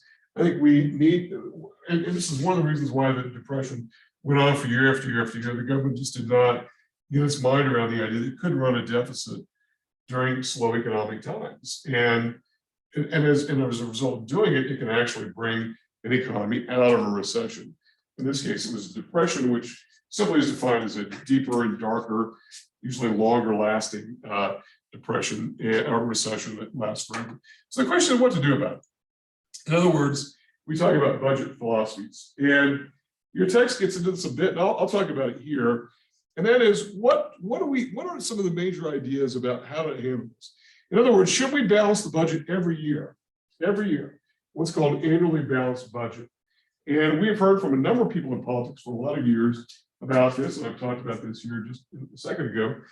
Is it a good idea that every year we balance the budget? Now, some states have to do this. New Mexico is actually required to do this. But here's the problem with that. Maybe it sounds like a great idea, but it's what we call pro-cyclical. That is, it amps up whatever's going on in the business cycle anyway. And let me just give you two examples. What if the economy is growing, which is characterized by rising GDP? What does that mean? It means consumption is growing, investment spending is growing. And because of this, all the spending is growing, taxes are going up. Because people, if they're spending more, they're earning more. If they're earning more, they're paying more in tax. Well, to get this to balance, then what has to happen is government spending must also go up. So to balance that budget, in order not to create a surplus, right? Government spending must go up, but government spending is also an element of aggregate demand. This is aggregate demand, this is aggregate demand, this is aggregate demand. Those are going up and they're exceeding the increase in tax revenue. As a result, aggregate demand itself is going up and we get sort of the double arrows. We get it amplifying the business cycle because all we're trying to do is balance the budget. Now that might sound like not so bad. Maybe that's okay. Even though it's throwing fuel on the fire, it's probably inflationary, frankly. But here's the problem. What about in a downturn where a recession economy is declining? It means that consumption's falling, investment's falling. So because these elements of demand are falling, there's less spending, there's less income, which means if incomes are less, so are taxes. And in order to balance the budget, you've also got to cut government spending, because why? T must equal G. That's the formula. T must equal G. So you cut government spending, and now you have a reduction in C, I, and G, which means aggregate demand comes down, and you get a double whammy here, only because that was your initial goal, was to balance the budget ahead of everything else, ahead of the business cycle, ahead of unemployment, and all those things. And that is the problem. Okay, that's really the problem. And this goes a long way toward explaining why we had such a deep, dark, and prolonged depression in the 1930s, was the fact that the government just simply could not imagine a case in which they ran a deficit. So, because what's just supposed to happen? And the second one is something called a cyclically balanced budget, where theoretically it could work. We're not saying that the annually balanced budget doesn't work. It's just that we won't hold to this in every single year. So it's not to equal, T will not equal G every year, but in the long run it will equal, because rather than being pro-cyclical means you simply amp up the good times and you down the bad times, which is why, if you remember, when I first talked about business cycles, I said that US history, really prior to any kind of government stabilization, intentional stabilization efforts, was boom, bust, boom, bust, boom, bust. You know, and the booms were fine, they're fun, but their busts were really bad. And so why not just sort of bring those lower highs, higher lows, bring down the modulation. In other words, try to work against the business cycle, to be counter-cyclical, to bring the good times down a little bit, right? In fact, we had a Federal Reserve chairman for years named William McChesney Martin, who said that his job was always to take the punch bowl away just as the party was getting good. That's an example of that. Now we're talking about fiscal policy here. His objective was monetary, but it's the same idea, that you want to moderate the booms. And if you do that, you can also mitigate the busts. And so that's really the effort. And you may be able to pull off a balanced budget. Here's how it might work, because the idea here is to do this, right?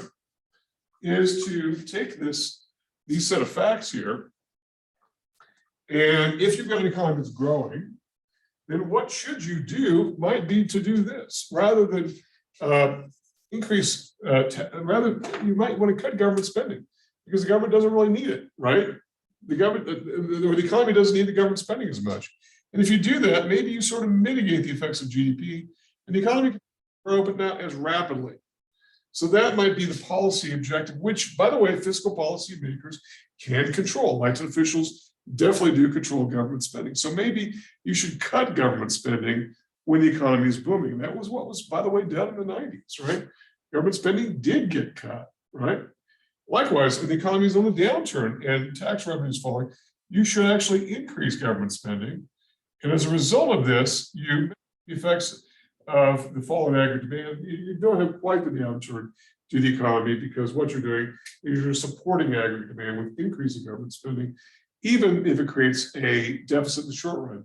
So you might alternate between surplus deficit. Theoretically, they could balance each other out, not in the same year, but over a period of years. So theoretically, you could get a cyclically balanced budget.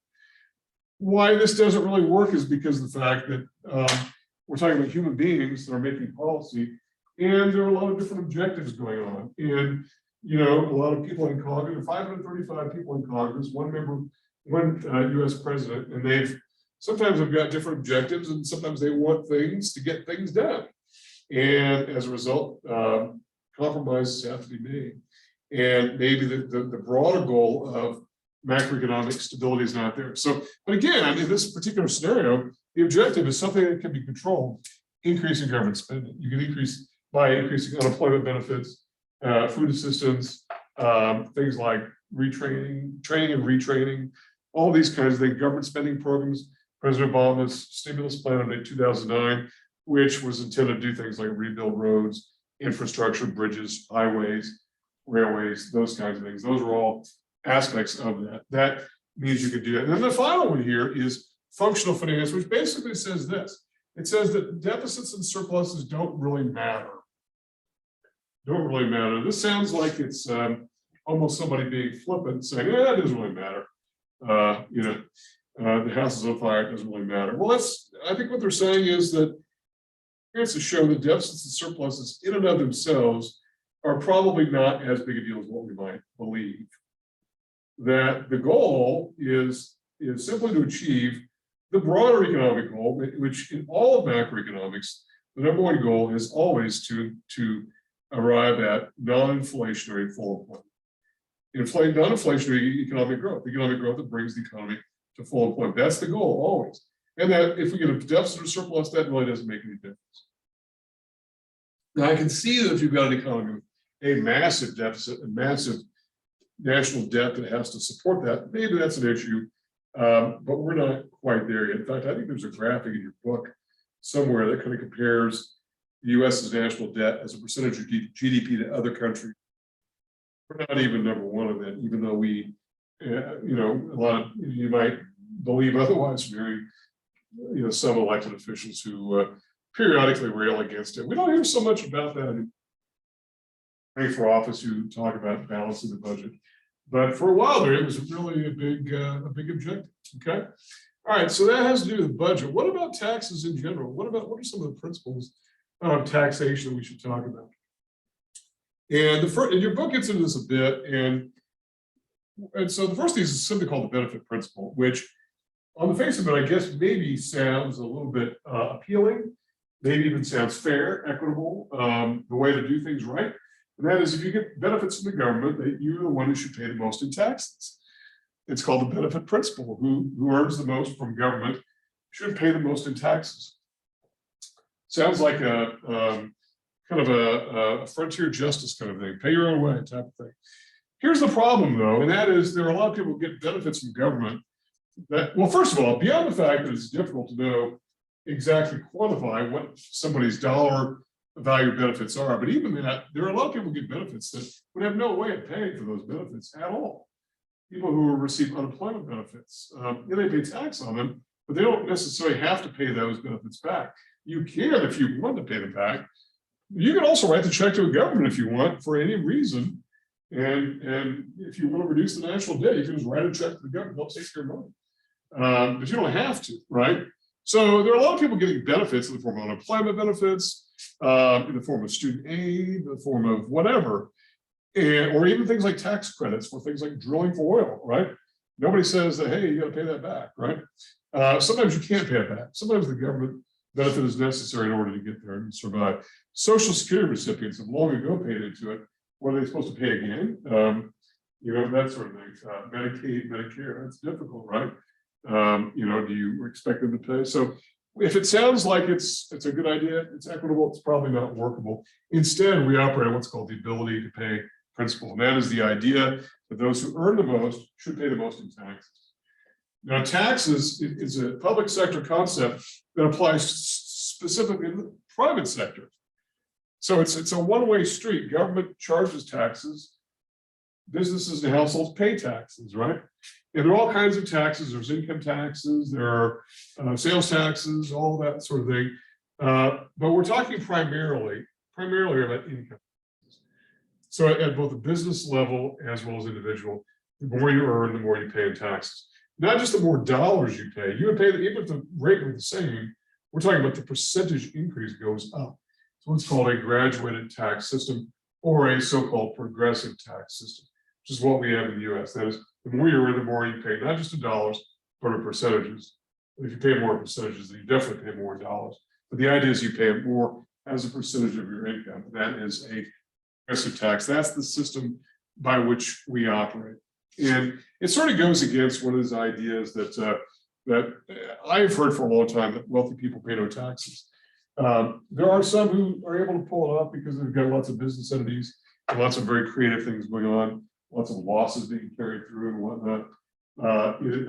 Certainly our former president is much in the news because of losses taken on business entities that flow through to his personal returns. That is possible. In general, that's not that common. And by the way, we're going to see that the accounting firm that did those is now saying, I think we made a mistake. So you really can't claim losses year after year after year and usually get away with it because it's considered sort of a tax dodge. We'll see what happens I don't want to get off into the politics of Donald Trump here. I'm just simply saying that's a current example of how it's a little bit unusual. You know, Jeff Bezos not paying much in taxes and whatnot. For the most part, that's not true. In fact, we have a progressive tax system, and I know that it's more at the individual level. We've got 5 different filing statuses: single, filing joint if you're married, separately if you're married, in a household. I realize that, and I'm going to simplify it and say we've got, and I'm just going to say, let's say if your income is 0 to 15,000, and that's your taxable income, TI, then your tax as a percentage, their T percentage, and let's say is 10%, right?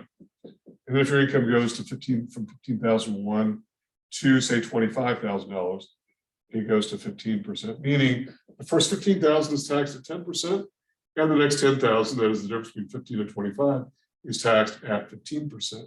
It's what's called a marginal tax rate. You gradually step up, and then if it's 25,001 to, these aren't the actual numbers in the economy. I'm just giving you an example here. So 20%. So the first 15,000 tax at 10%. The next 10,000, that is between 15 and 25, tax 15%. The next 25,000, the difference between these two levels, taxed at 20%. And then say anything over $50,001, or anything over 50,000 is taxed at say 25.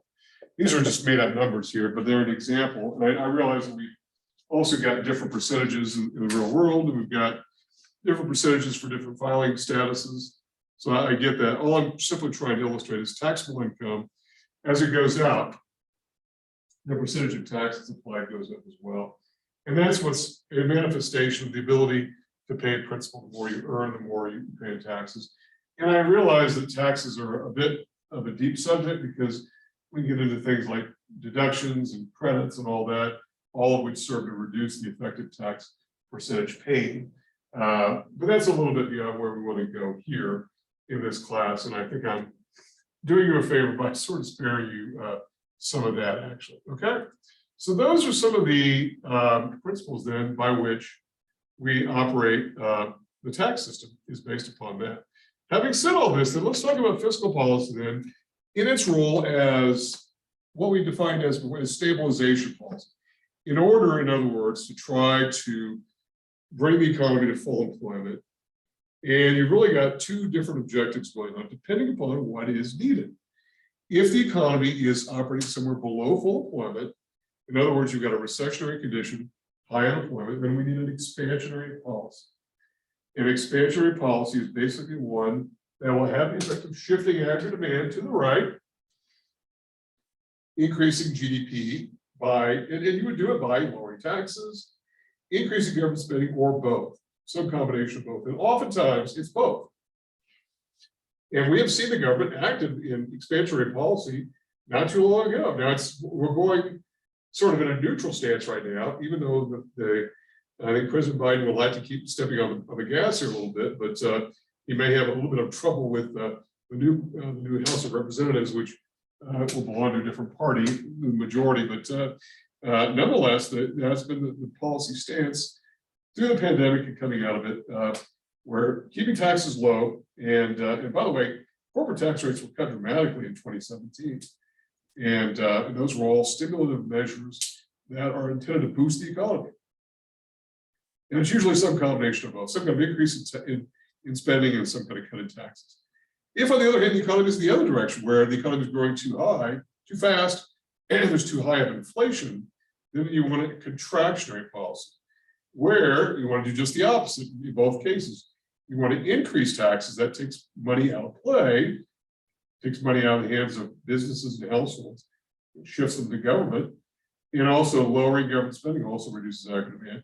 You might do both of those, some combination of both. Now, I said at the outset of this particular discussion that the second condition is a little bit more problematic, not because it can't be done, but because it's politically problematic. It's real easy to engage in expansionary policy of increasing spending and cutting taxes, because that's giving things away to the people that sent you there, if you're an elected official, but taking things away, that's a little bit more problematic. We need somebody to take the punch bowl away, though. But it's not Congress and the president usually. I'm not saying it never happens. Usually when taxes get increased, it's because of the fact that maybe it's trying to achieve some sort of equity, particularly when higher income people get taxed. And we saw this during the Clinton years where really a lot of people got higher taxes. But in those days, people were very much concerned about deficit spending. And taxes were much higher in those days, which is probably another contributor, along with cutting government spending, as to why we had surpluses in the back half of those years, the late 90s. And so it is possible government does occasionally raise taxes, but it's as a means to slow an economy down. It's usually not very popular because people don't like that. Nobody wants to pay higher taxes. Nobody wants cuts to student aid or unemployment cuts, or as some have been talking about, cutting things like Social Security, which, by the way, doesn't do anything for the budget at all because Social Security is funded separately. It's got its own funding source and its own, everything is different. Social Security does not add to the deficit or surplus at all. It's a completely separate system. So it seems a little bit odd to me that politicians, a very small number, are talking about trying to cut Social Security. That has oftentimes been considered a suicidal thing to do for politicians. It's considered the third rail. It's called the third rail, which is like, touching the third rail of the subway line. It's not good to do. It's politically very, very difficult, and it's not going to be typically done. Okay. All right. So we've said that the government has put us in a deficit situation. Is that a good thing? Is it a bad thing? I don't know that we really have the answer to that so much. In fact, it's an ongoing debate, but it's not really the point so much. But what I do want to do is differentiate annual deficits from the national debt. Now, remember, anytime any entity engages in spending greater than what it takes in, that we have a form of debt savings. Even in the case of government, we don't really call it that usually, but if government spends more than what it takes in, then it typically runs a deficit. And it's the same thing as a household spending more than what it takes in, or even a business spending more in a year than what it takes in. It's got to fund that deficit, that difference, okay? And that typically is done by borrowing. It's typically the way it's done is by borrowing, by tapping the national savings and getting at it. So we should talk about the difference now between deficits and debt. So deficits are the annual shortfall in T in relation to G, right? We've already defined deficit as taxes being less than government spending. That is dollars of tax being less than dollars of government spending. So that dollar difference then represents the annual deficit, whatever that figure might be. It could be as low as $200 billion, which doesn't sound very low, but it's lower than, say, $900 billion, which has been that high as well. So that's that. But all the borrowing that is used to accumulate over time, all these debts, is what's called the national debt. And I think I showed the class, I think it was a couple of weeks ago, the national debt clock, where it's sort of an estimate, and I kind of think it's a little bit mesmerizing to look at. It's got a lot of data, and it's all sort of moving like little wheels. The national debt's the accumulation of all the outstanding deficits over time. So the national debt it's all the accumulated debt, and the government basically does what? It doesn't necessarily pay it off, even though with a surplus it could, and began to in the late 90s for those 4 years. But there's a lot of debt that's been out there for a very long time. We're still paying on World War I. We're still paying for World War II. This debt is still out there. It's still on the books. We are paying the interest on it, okay, through tax dollars to pay the interest. And I know that we'll hear some in government say, well, your grandchildren will inherit the national debt if we keep spending more money, and then we take in every year. And that's true, but it's not really that true, right? I mean, President Obama's stimulus plan was far larger than the amount of that was spent on World War II, even adjusted for inflation. So, it's a little bit difficult to say that our grandchildren are paying for something when in fact it could come back to us in the form of spending. So what it means is, I think that there's a little bit hyperventilation sometimes about the national debt, but it does go up over time. And we are theoretically paying, I guess maybe not theoretically, we are paying for debts that have accumulated for a very long time. The British had debts that they're paying on from the Napoleonic Wars in the early 1800s, 200-year-old debt. And at some point, they just consolidated all those issues of bonds, and they call them consul bonds. They have no maturity date. And in fact, they have no plans to pay them off ever. They just pay interest on them. And there has to be a special way of accounting for the value of those bonds because they never come due. So and they're just being honest with the holders that they'll never get the principal back from the government. They might sell the bonds to somebody else who will then just simply be entitled to a stream of interest forever, as long as the government of Britain stays around and keeps paying. And there's no reason to believe that won't happen anytime, in perpetuity. Certainly the US national debt is considered pretty much good as gold. And I know that there have been, I guess, fears and forecasts that the US will somehow default on its debts. And there's an interesting discussion in your book about how that really is not likely to happen. In fact, it's almost impossible to happen because government can always raise taxes or print more money. Maybe not theoretically print more money, but do it, overnight through computers, and it can be done. It's very fast and easy. And so if you have the ability to prepare your own currency, you can borrow in your own currency, that gives you lots of flexibility. And I think some of the European countries are now regretting maybe the fact that they belong to the euro because they don't borrow money in their own currency. They have less financial flexibility, fiscal flexibility than what they had before. So anyway, I just want to make sure that everyone is on board with what those different definitions are, because sometimes I think people sort of conflate those and get those together. Okay. All right, let's talk about deficit financing and what to do about it. And if you are running a deficit, how do you finance this form of savings? Well, we've already talked about this a bit before, but we'll go on. Borrowing money is the one way, okay? And you're borrowing from the public, and the public here is simply defined as the global economy. And why not? What happens is our fiscal agent for the government is the U.S. Treasury. Treasury Department is part of the executive branch, and they periodically issue debt, long-term IOUs that we call bonds, right? Obviously, they got shorter maturities. They go as short as 30 days. They're called bills. There are notes that go like 5 to 10 years, something like that. Bills, notes, and bonds. Those are all basically IOUs that you can buy in the open market, and the Treasury will auction those off. And investment firms, they will sell them off to anybody who wants to buy them, and then anybody is able to buy them, and including global investors. And global investors have liked our debt. In fact, the interest rate paid on our debt usually is the base by which all interest rates are sort of priced going upward. For those of you who have taken a finance course yet or will take one, it was something called the risk-free rate of interest, which is basically the rate paid on the very lowest maturity of U.S. Treasury debt, because it's considered the safest. There's no market risk, there's no default risk. So the only risk really is inflation. And that's not zero now, but often it is. And so as a result, every interest rate is thought to build itself up from there. So the whole world can really borrow, from the U.S. and it's very possible to do. Now, here's the thing. This is more of a fear, but because it does come up from time to time, that I think it's probably worth talking about, is that there is a concern over something called crowding out. And we heard a lot more about this some time ago than what we do now. But the one concern about it, but if you hear the term crowding out, in fact, your text, I think, talks about it, is if you think of the national savings as a big pool of savings, big giant swimming pool of savings, and anybody can borrow from that pool of savings. In fact, isn't that what you do when you borrow money?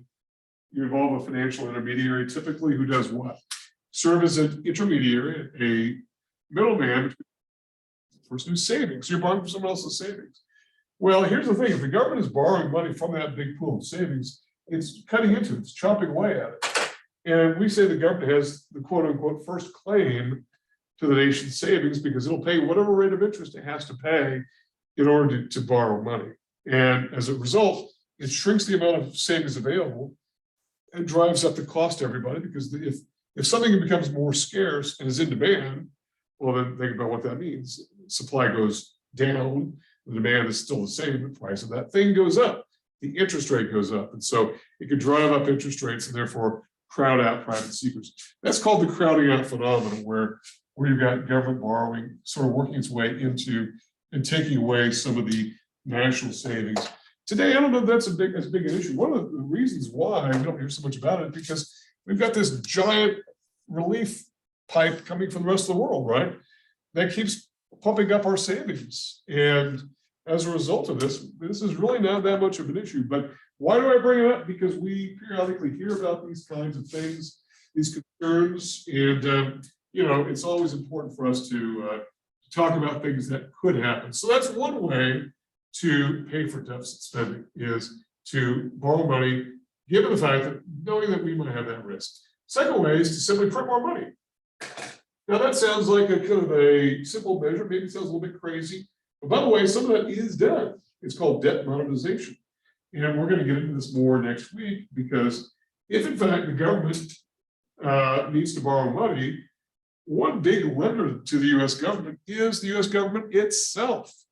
And if you look in the text, I think there's a pie chart about who owns the national debt. Some of this is the federal government itself, that is the right hand is borrowing from the Treasury. The Treasury is borrowing, and it's all borrowing from the Federal Reserve over here. So the Federal Reserve can buy the US debt. And so as a result, it's putting money into play.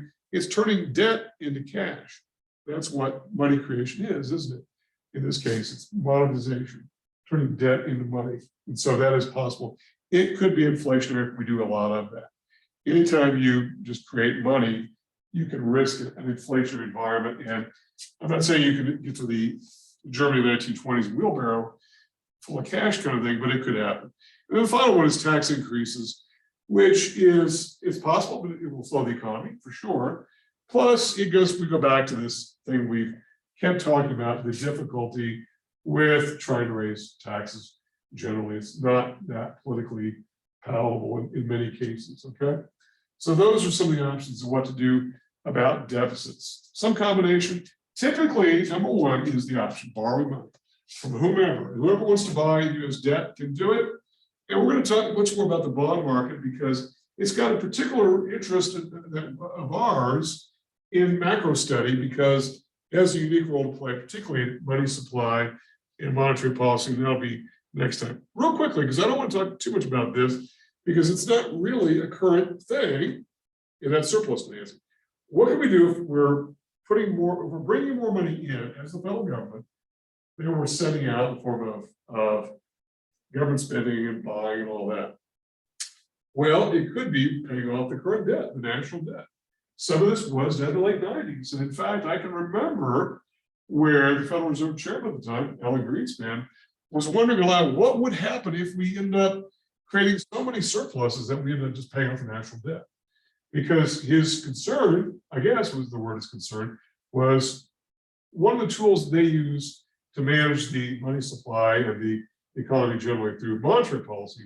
I know we're talking about fiscal policy, but through monetary policy is government debt. And if that's gone because it's all paid off, then what option are they going to go with? Now, we didn't get to that problem. Surpluses didn't go on that long. And we've been building up deficits and accumulation of debt for a very long time. But that was a sort of what if, what happens if. But it could happen. In fact, there was a lot of talk in Congress at the time, in the late 90s, about just paying the debt off, just pay it off, pay it back, right? And this was from Democrats, Republicans. It was really both sides. There was interest in doing it while you could do it, because we had been fortunate enough to have budget surplus at the federal level for a very long time. It was like seeing some unusual species, and so let's get that while we can. It didn't last very long, but it could happen. You could pay it off. It could, however, be inflationary, because it basically does what? It takes money out of play, takes debt out, and puts money in. If you're paying off the debt, what you're basically doing is taking debt away from the bondholders and you're giving them cash, which means now that it can work its way into the economy. That's one way. Another way to do it is something that is never, to my knowledge, has never been done. I could be wrong, but I don't think so. It's called impounding the surplus. Now, impounding is an interesting concept. We don't really do it so much at the federal level. States do it all the time. If they have a surplus, they create what's called a rainy day fund. They just simply squirrel it away, bring it out when they need to. That way, they don't have to run a deficit or surplus because they can't. So states that are doing very well will oftentimes build up these hundreds of millions of dollars, billions sometimes, surpluses. You're just setting it aside, putting it in the bank, just letting it sit there. We don't really do that at the federal level. We could, but we really don't. Now, it takes money out of the economy. That may slow the economy down. But that's one way of doing it, just simply taking it out, and bring it back when it's needed. That, to my knowledge, has not really been done at all. Okay. And the third option is tax reductions, which, unlike the previous example of tax increases, is much more politically popular, but it could be inflationary because it would have the effect of boosting aggregate demand. So that's something to think about there. Okay. All right, and then a couple things before we move on and get to chapter 14. And I don't know how deeply we will get into chapter 14. I don't want to make this video go on forever, particularly because we're going to be picking some of this up next week. But this is an important thing to talk about, and that's the issue of timing or lags. Okay, so let's talk about lags. Any kind of a lag is a delay between something happening and something else happening. Okay, and with fiscal policy, one of the criticisms of it is that it's subject to lags. Now, at the outset, we should say that all policy works with a lag, whether it's fiscal or monetary. Whatever you do takes time to implement. Even with businesses, right? You make a decision, it takes a while for that thing that you've done to have an effect. So same goes here, but here it's a little bit different because you're dealing with so many people involved in fiscal policy, 535 members of Congress and one president. So, and these lags are cumulative. That is, one comes into another lag, which goes into another lag, and so these are cumulative lag. This is 3 months, maybe another 3 months, that's 6 months, maybe another 12 months. And so, I mean, you get the idea, they build on each other. And as a result, the policy sometimes is too slow to deal with it. But what are these specifically? The first is something called the recognition lag. And this is no one's fault. Remember, when we talk about economics, one of the metaphors among all these that we've used is an automotive metaphor. We've already used one tonight, injections and leakages, right? Well, one is simply the idea that we don't know what's happening right away because it takes time. All the data is historical. The automotive metaphor is conducting policy by driving a car by looking in the rearview mirror. It's all historical information. Sometimes it takes a while to roll in. So we may be in a recession now. We don't really know it. I mean, I've heard this again and again from a lot of voices that maybe we're in a recession now, but we won't know for sure until we start to get the information from tax data, from business financial statements, from things like auto purchases, inventory changes. All these things are indicators that will tell us. And so it may take time to understand what's happening, maybe a few months before we know, hey, we're in a recession, or hey, there's inflation, right? So that is no one's fault. It just is a reality of the fact that we're not dealing with real-time data. It's historical, even though it's not hundreds of years old, like ancient history or whatever, medieval history. But it is in the past, and it may take a while for us to learn what's happening. The second is administrative lag, which is simply the time it takes for policymakers to get together and figure out what to do about it. Now, they may never figure out what to do because they may not agree, and that does happen, where Congress and the president, when they're on opposite parties, and as we're going to see a little bit of this coming around beginning of January, may not agree to do anything, and that's a problem, right?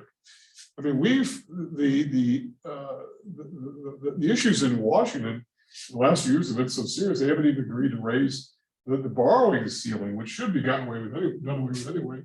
But I mean, a lot of holding it hostage for concessions and whatnot, things which are automatic are subject to a lot of debate and vitriol and whatnot. So this could take a while for debate and formulating the policy. That just adds to the already the lag that already existed with the recognition lag. And then the final one's called the operational, more likely it's called the implementation lag. They're called both. It's the time it takes for whatever you have done decided to take effect. Sometimes this is a very slow process, and I know President Obama himself complained a lot about the lag period because he was sort of assured by people that, hey, if we're going to build new runways or new highways, we have projects that are ready to go. Shovel ready was the term, and he said as they got into it, he discovered they weren't that shovel ready because guess what? It was $200 million to build a new stretch of interstate highway, but you've got plans that need to be drawn up, engineering reports, environmental inspections, safety analyses. You've got to hire workers, you got to order materials, you got to do all these things before even the first person picks up a shovel and goes to work. So you get the idea. That could take a while. So these lags add to one another, and so it could be too late before something can really start to happen. And the best example I can think of where maybe it's too late is when Bill Clinton was elected president in 1992 and really campaigned against the recession that was really not the fault of his predecessor, George H.W. Bush, but it was a good campaign thing. The economy's stupid, remember, was their slogan. Just run on the economy, because the economy was in the doldrums a little bit, but economies do that, right? There is periods of recession and unemployment. So they ran on that, and when he got into office, he proposed a stimulus plan. Well, the problem is that because this is historical information, the economy was already out of recession, into recovery by the time he was elected. So, but we didn't know that, and so he was doing all these stimulus plans. And by the time he got elected, got into office, and got stimulus plans going, the economy was already in recovery. So it really didn't have much of an effect. I guess you could argue that it didn't really hurt because it didn't cause inflation, but it didn't really solve the mission of acting as counter-cyclical policy, because the economy was already on the mend. And by the way, the hero there, I think, probably could be the Federal Reserve, because they did things to boost the economy. And then one final bit on chapter 13 has to do with something called the political business cycle. And I put this in quotes because I don't know if it's really true, and I am personally skeptical of it, but some people I think have the idea that it is true, and it seems to be sort of popular belief that economic policy is influenced more by election cycles than by the business cycles. That is, particularly the incumbent president will do things to try to make you believe that things are going better than what they are, and then drop the hammer once comfortably reelected. And the same goes with his own elected officials in Congress. I don't know that that's really so much the case, that they withhold the bad news until after the election. But it is something that some people believe. I think there's not a lot of good evidence for that in the first place. Okay. All right. So I think that does it for everything that I wanted to really get into in chapter. I think on 14, I mentioned a bit ago that I was going to bring in just a little bit of chapter 15 into the discussion, even though it's not assigned, because there's a little bit more detail than what I think is than what we've got time for. But I do want to just get into just some of the basics here, and then when we come back on week 6, we'll finish that up, and then we'll sort of get into it. It's probably just okay anyway, because as we talk about the Federal Reserve, the Federal Reserve is the agent of monetary policy, and a lot of that's discussed in chapter 14, which is assigned for week 5. But I don't think it's a big crime if we move some of that discussion over to week 6. Okay. So real briefly here, just so that I don't make this video just interminably long, is a discussion about what is money. Okay. And when we talk about money, it seems like a fairly easy idea to understand. But we're going to define it very formally as a fiat system, meaning that it's backed by gold, it's not backed by silver. It's what we call fiat. That is, it's simply backed by government, by the full faith and credit of the government issuing it, or governments in the case of, say, the euro, which is issued by multiple governments who have one common currency. So the legal tender is basically a fiat system by which there's no bills backing it. Now, has there ever been gold or silver backing it? Yes, we've been on a gold standard. The last time we were on a gold standard was sometime around the Great Depression, and we then went off in 1971, and the U.S. went off it unilaterally, partly because if you tie your currency to gold, then your money supply can only grow as fast as the supply of gold can. And there just wasn't enough gold to go around. And however much gold in the world is however much the gold there is. Yeah, they're still finding gold, but they're not finding enough gold to catch up with the money supply. So we have long ago disconnected from the gold standard, even though we've been on and off periodically. The first time the dollar was introduced was backed by gold and silver, both. It's a combination. And we've gone on and off the gold and silver standard over time. But now there is nothing backing. And I think a lot of people believe that it's backed by gold. It is not. Okay, it is not. So in order to talk about just this paper money, which is not even paper, but it's more entries in computers, sometimes it's better to talk about what something does in order to describe in order to define it. Okay, so its uses are this. There are really three main functions of money, and they are, the most basic one is the one that I think we all learn at a very early age, and that's as a medium of exchange. It's used to transact business, to buy things, and to pay wages, and to pay taxes, and to do that. And it solves what's called the barter problem, which involves something called the double coincidence of wants. And all that simply is the fact that in a barter system, you've got to find somebody who has what you want, and who coincidentally wants what you've got. And then you've got another problem, and that is what the right denominations are between the 50 chickens you've got and one cow that they have. What's the right? Is it 40 chickens? Is it 50 chickens? You know, I have no way to know, and you get the idea that that's not a very efficient way of doing it. So the barter problem, it gets away from it, which is not to say that there aren't some barter transactions that are out there. They do exist, particularly commercial real estate. We see that happening from time to time.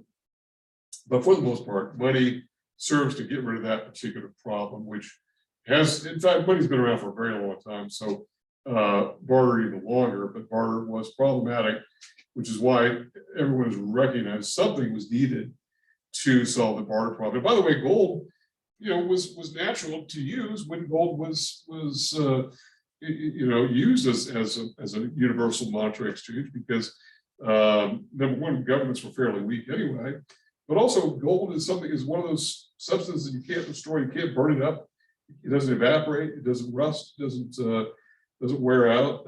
You know, it will always return. It's always retains its character. In fact, if you look at some of the gold pieces that were found in King Tut's tomb from 2,500 years ago, or whatever, they look as new today as they did then, and it's because gold are out. So there's a reason why gold was used, but it's not today. We would rather manage the money supply rather than tie it to gold.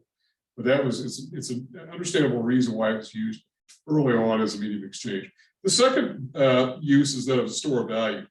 So this kind of goes back a little bit to where we began toward the end of class in week 4, and that was the idea you could spend money or save it. And so you can spend it by converting it to a medium of exchange, or you can save it. That is, you can save it in its current form. You don't have to convert it to something else. You don't have to convert it to a precious metal or to real estate or anything else. You can save it. So, and then pull it out at some other point to be used as a medium of exchange if you want to. You can go back and forth. You can save, spend. You can use it for either purpose. And then the final one is simply the way that we measure things in the economy. We measure them in dollar terms, or peso terms, or yen terms, or euro terms. The way of keeping track of assets and liabilities. Assets defined as things which are owned, liabilities, things which are owed, income, expenses, and also profits. It's the way we keep track of things. We measure GDP in terms of dollars. You know, things like borrowings and savings and all that. All that is a unit of account. All those are uses of money. Okay. And then one final thing before we move on here, and that is to talk about the money supply. And this will probably do it for this class presentation. What about the money supply and how is it arranged? And so we talk about the money supply. The money supply has got two different components, one of which is a subset of the other. And that is, there's M1 and M2. And that M1 fits into M2 because it's a component of that. In other words, M2 is a cumulative value. It includes all of M1, plus some things that are unique only to itself. And so what this looks like is, oops, trying to swivel it. So M1 is, I'm trying to get both of these on the same screen here. So M2 is this broader universe of all the money supply. And then M1 sort of fits into that. Well, what is M1 then? M1 is the most liquid component. Liquid meaning the ability for something to be spent right away, converted to cash, which it's already cash, right? It's money in the form of cash coin, checkable account deposits, which are basically checking deposits, shared draft accounts at credit unions, things which you can write checks off immediately to be able to make purchases or do whatever, right? And it tends to be a non-interest bearing form. M1, it's a very important, it's what we call hot money in the banking world. It moves around very quickly, and it's cash, it's coins, all those things. M2 is the least liquid component, even though part of it is M1. But the non-M1 portion is mostly savings deposits at banks certificates of deposits, things like that, tends to be more interest-bearing form. And there are a lot of other instruments that go into that, which you probably don't want to hear about. In fact, if you were looking at older sources like older textbooks, there used to be an M3 and an M4 at one time, which mostly sliced and diced M2 a little bit more fine until they were all lumped together. I think this is probably good, sort of delineation, just M1 and M2. And we'll talk about that as we go to next week, when we get into things like demand for money and how we link this back up to uses of money. So M2 is the least liquid component, tends to be, with the exception of the M1 unit component, interest bearing. I know some checking accounts pay interest, but not very much, really. And some money market funds pay interest, but not really. Okay. So what about this then? If you think about this idea of the two uses of money, isn't money in the form of M1 oftentimes associated with money as a medium of exchange? Why would you hold money on you, and why would you have it in your checking account? Because you plan to spend it. And that's, in other words, you plan to use it as a medium of exchange. So a M1 is associated with a medium of exchange. Whereas why do you put money in the bank to save it? As a store of value. So M2 is associated with a store of value. So they're associated with, they're not exactly the same, because one is a use and the other is simply a category of dollar figures, a stock of money, but they're associated with that. So that's one way of sort of thinking about this delineation of money in terms of its two stock units, M1 and M2, and then the two sort of uses throughout the economy. Okay. All right, so I think that's a good place to stop. And so when we come back next time, we'll talk a little bit more about money, a little bit more about money creation, where that comes from. And this is going to dovetail pretty nicely then with the whole discussion, which the main event in week 6 is going to be monetary policy and what that's about. I know we've talked intermittently about that again and again, but we're going to talk more about that so that you have a pretty good and a more full understanding of government policy as it affects the economy. So anyway, whenever you view this, I don't know when you're going to look at this, but I'm available all throughout the holiday weekend. So feel free to get with me, and anytime really, you can feel free to email me, call me, whatever, and I'm more than happy to help. And I hope everyone has a nice holiday season, and I'll see you in week 6.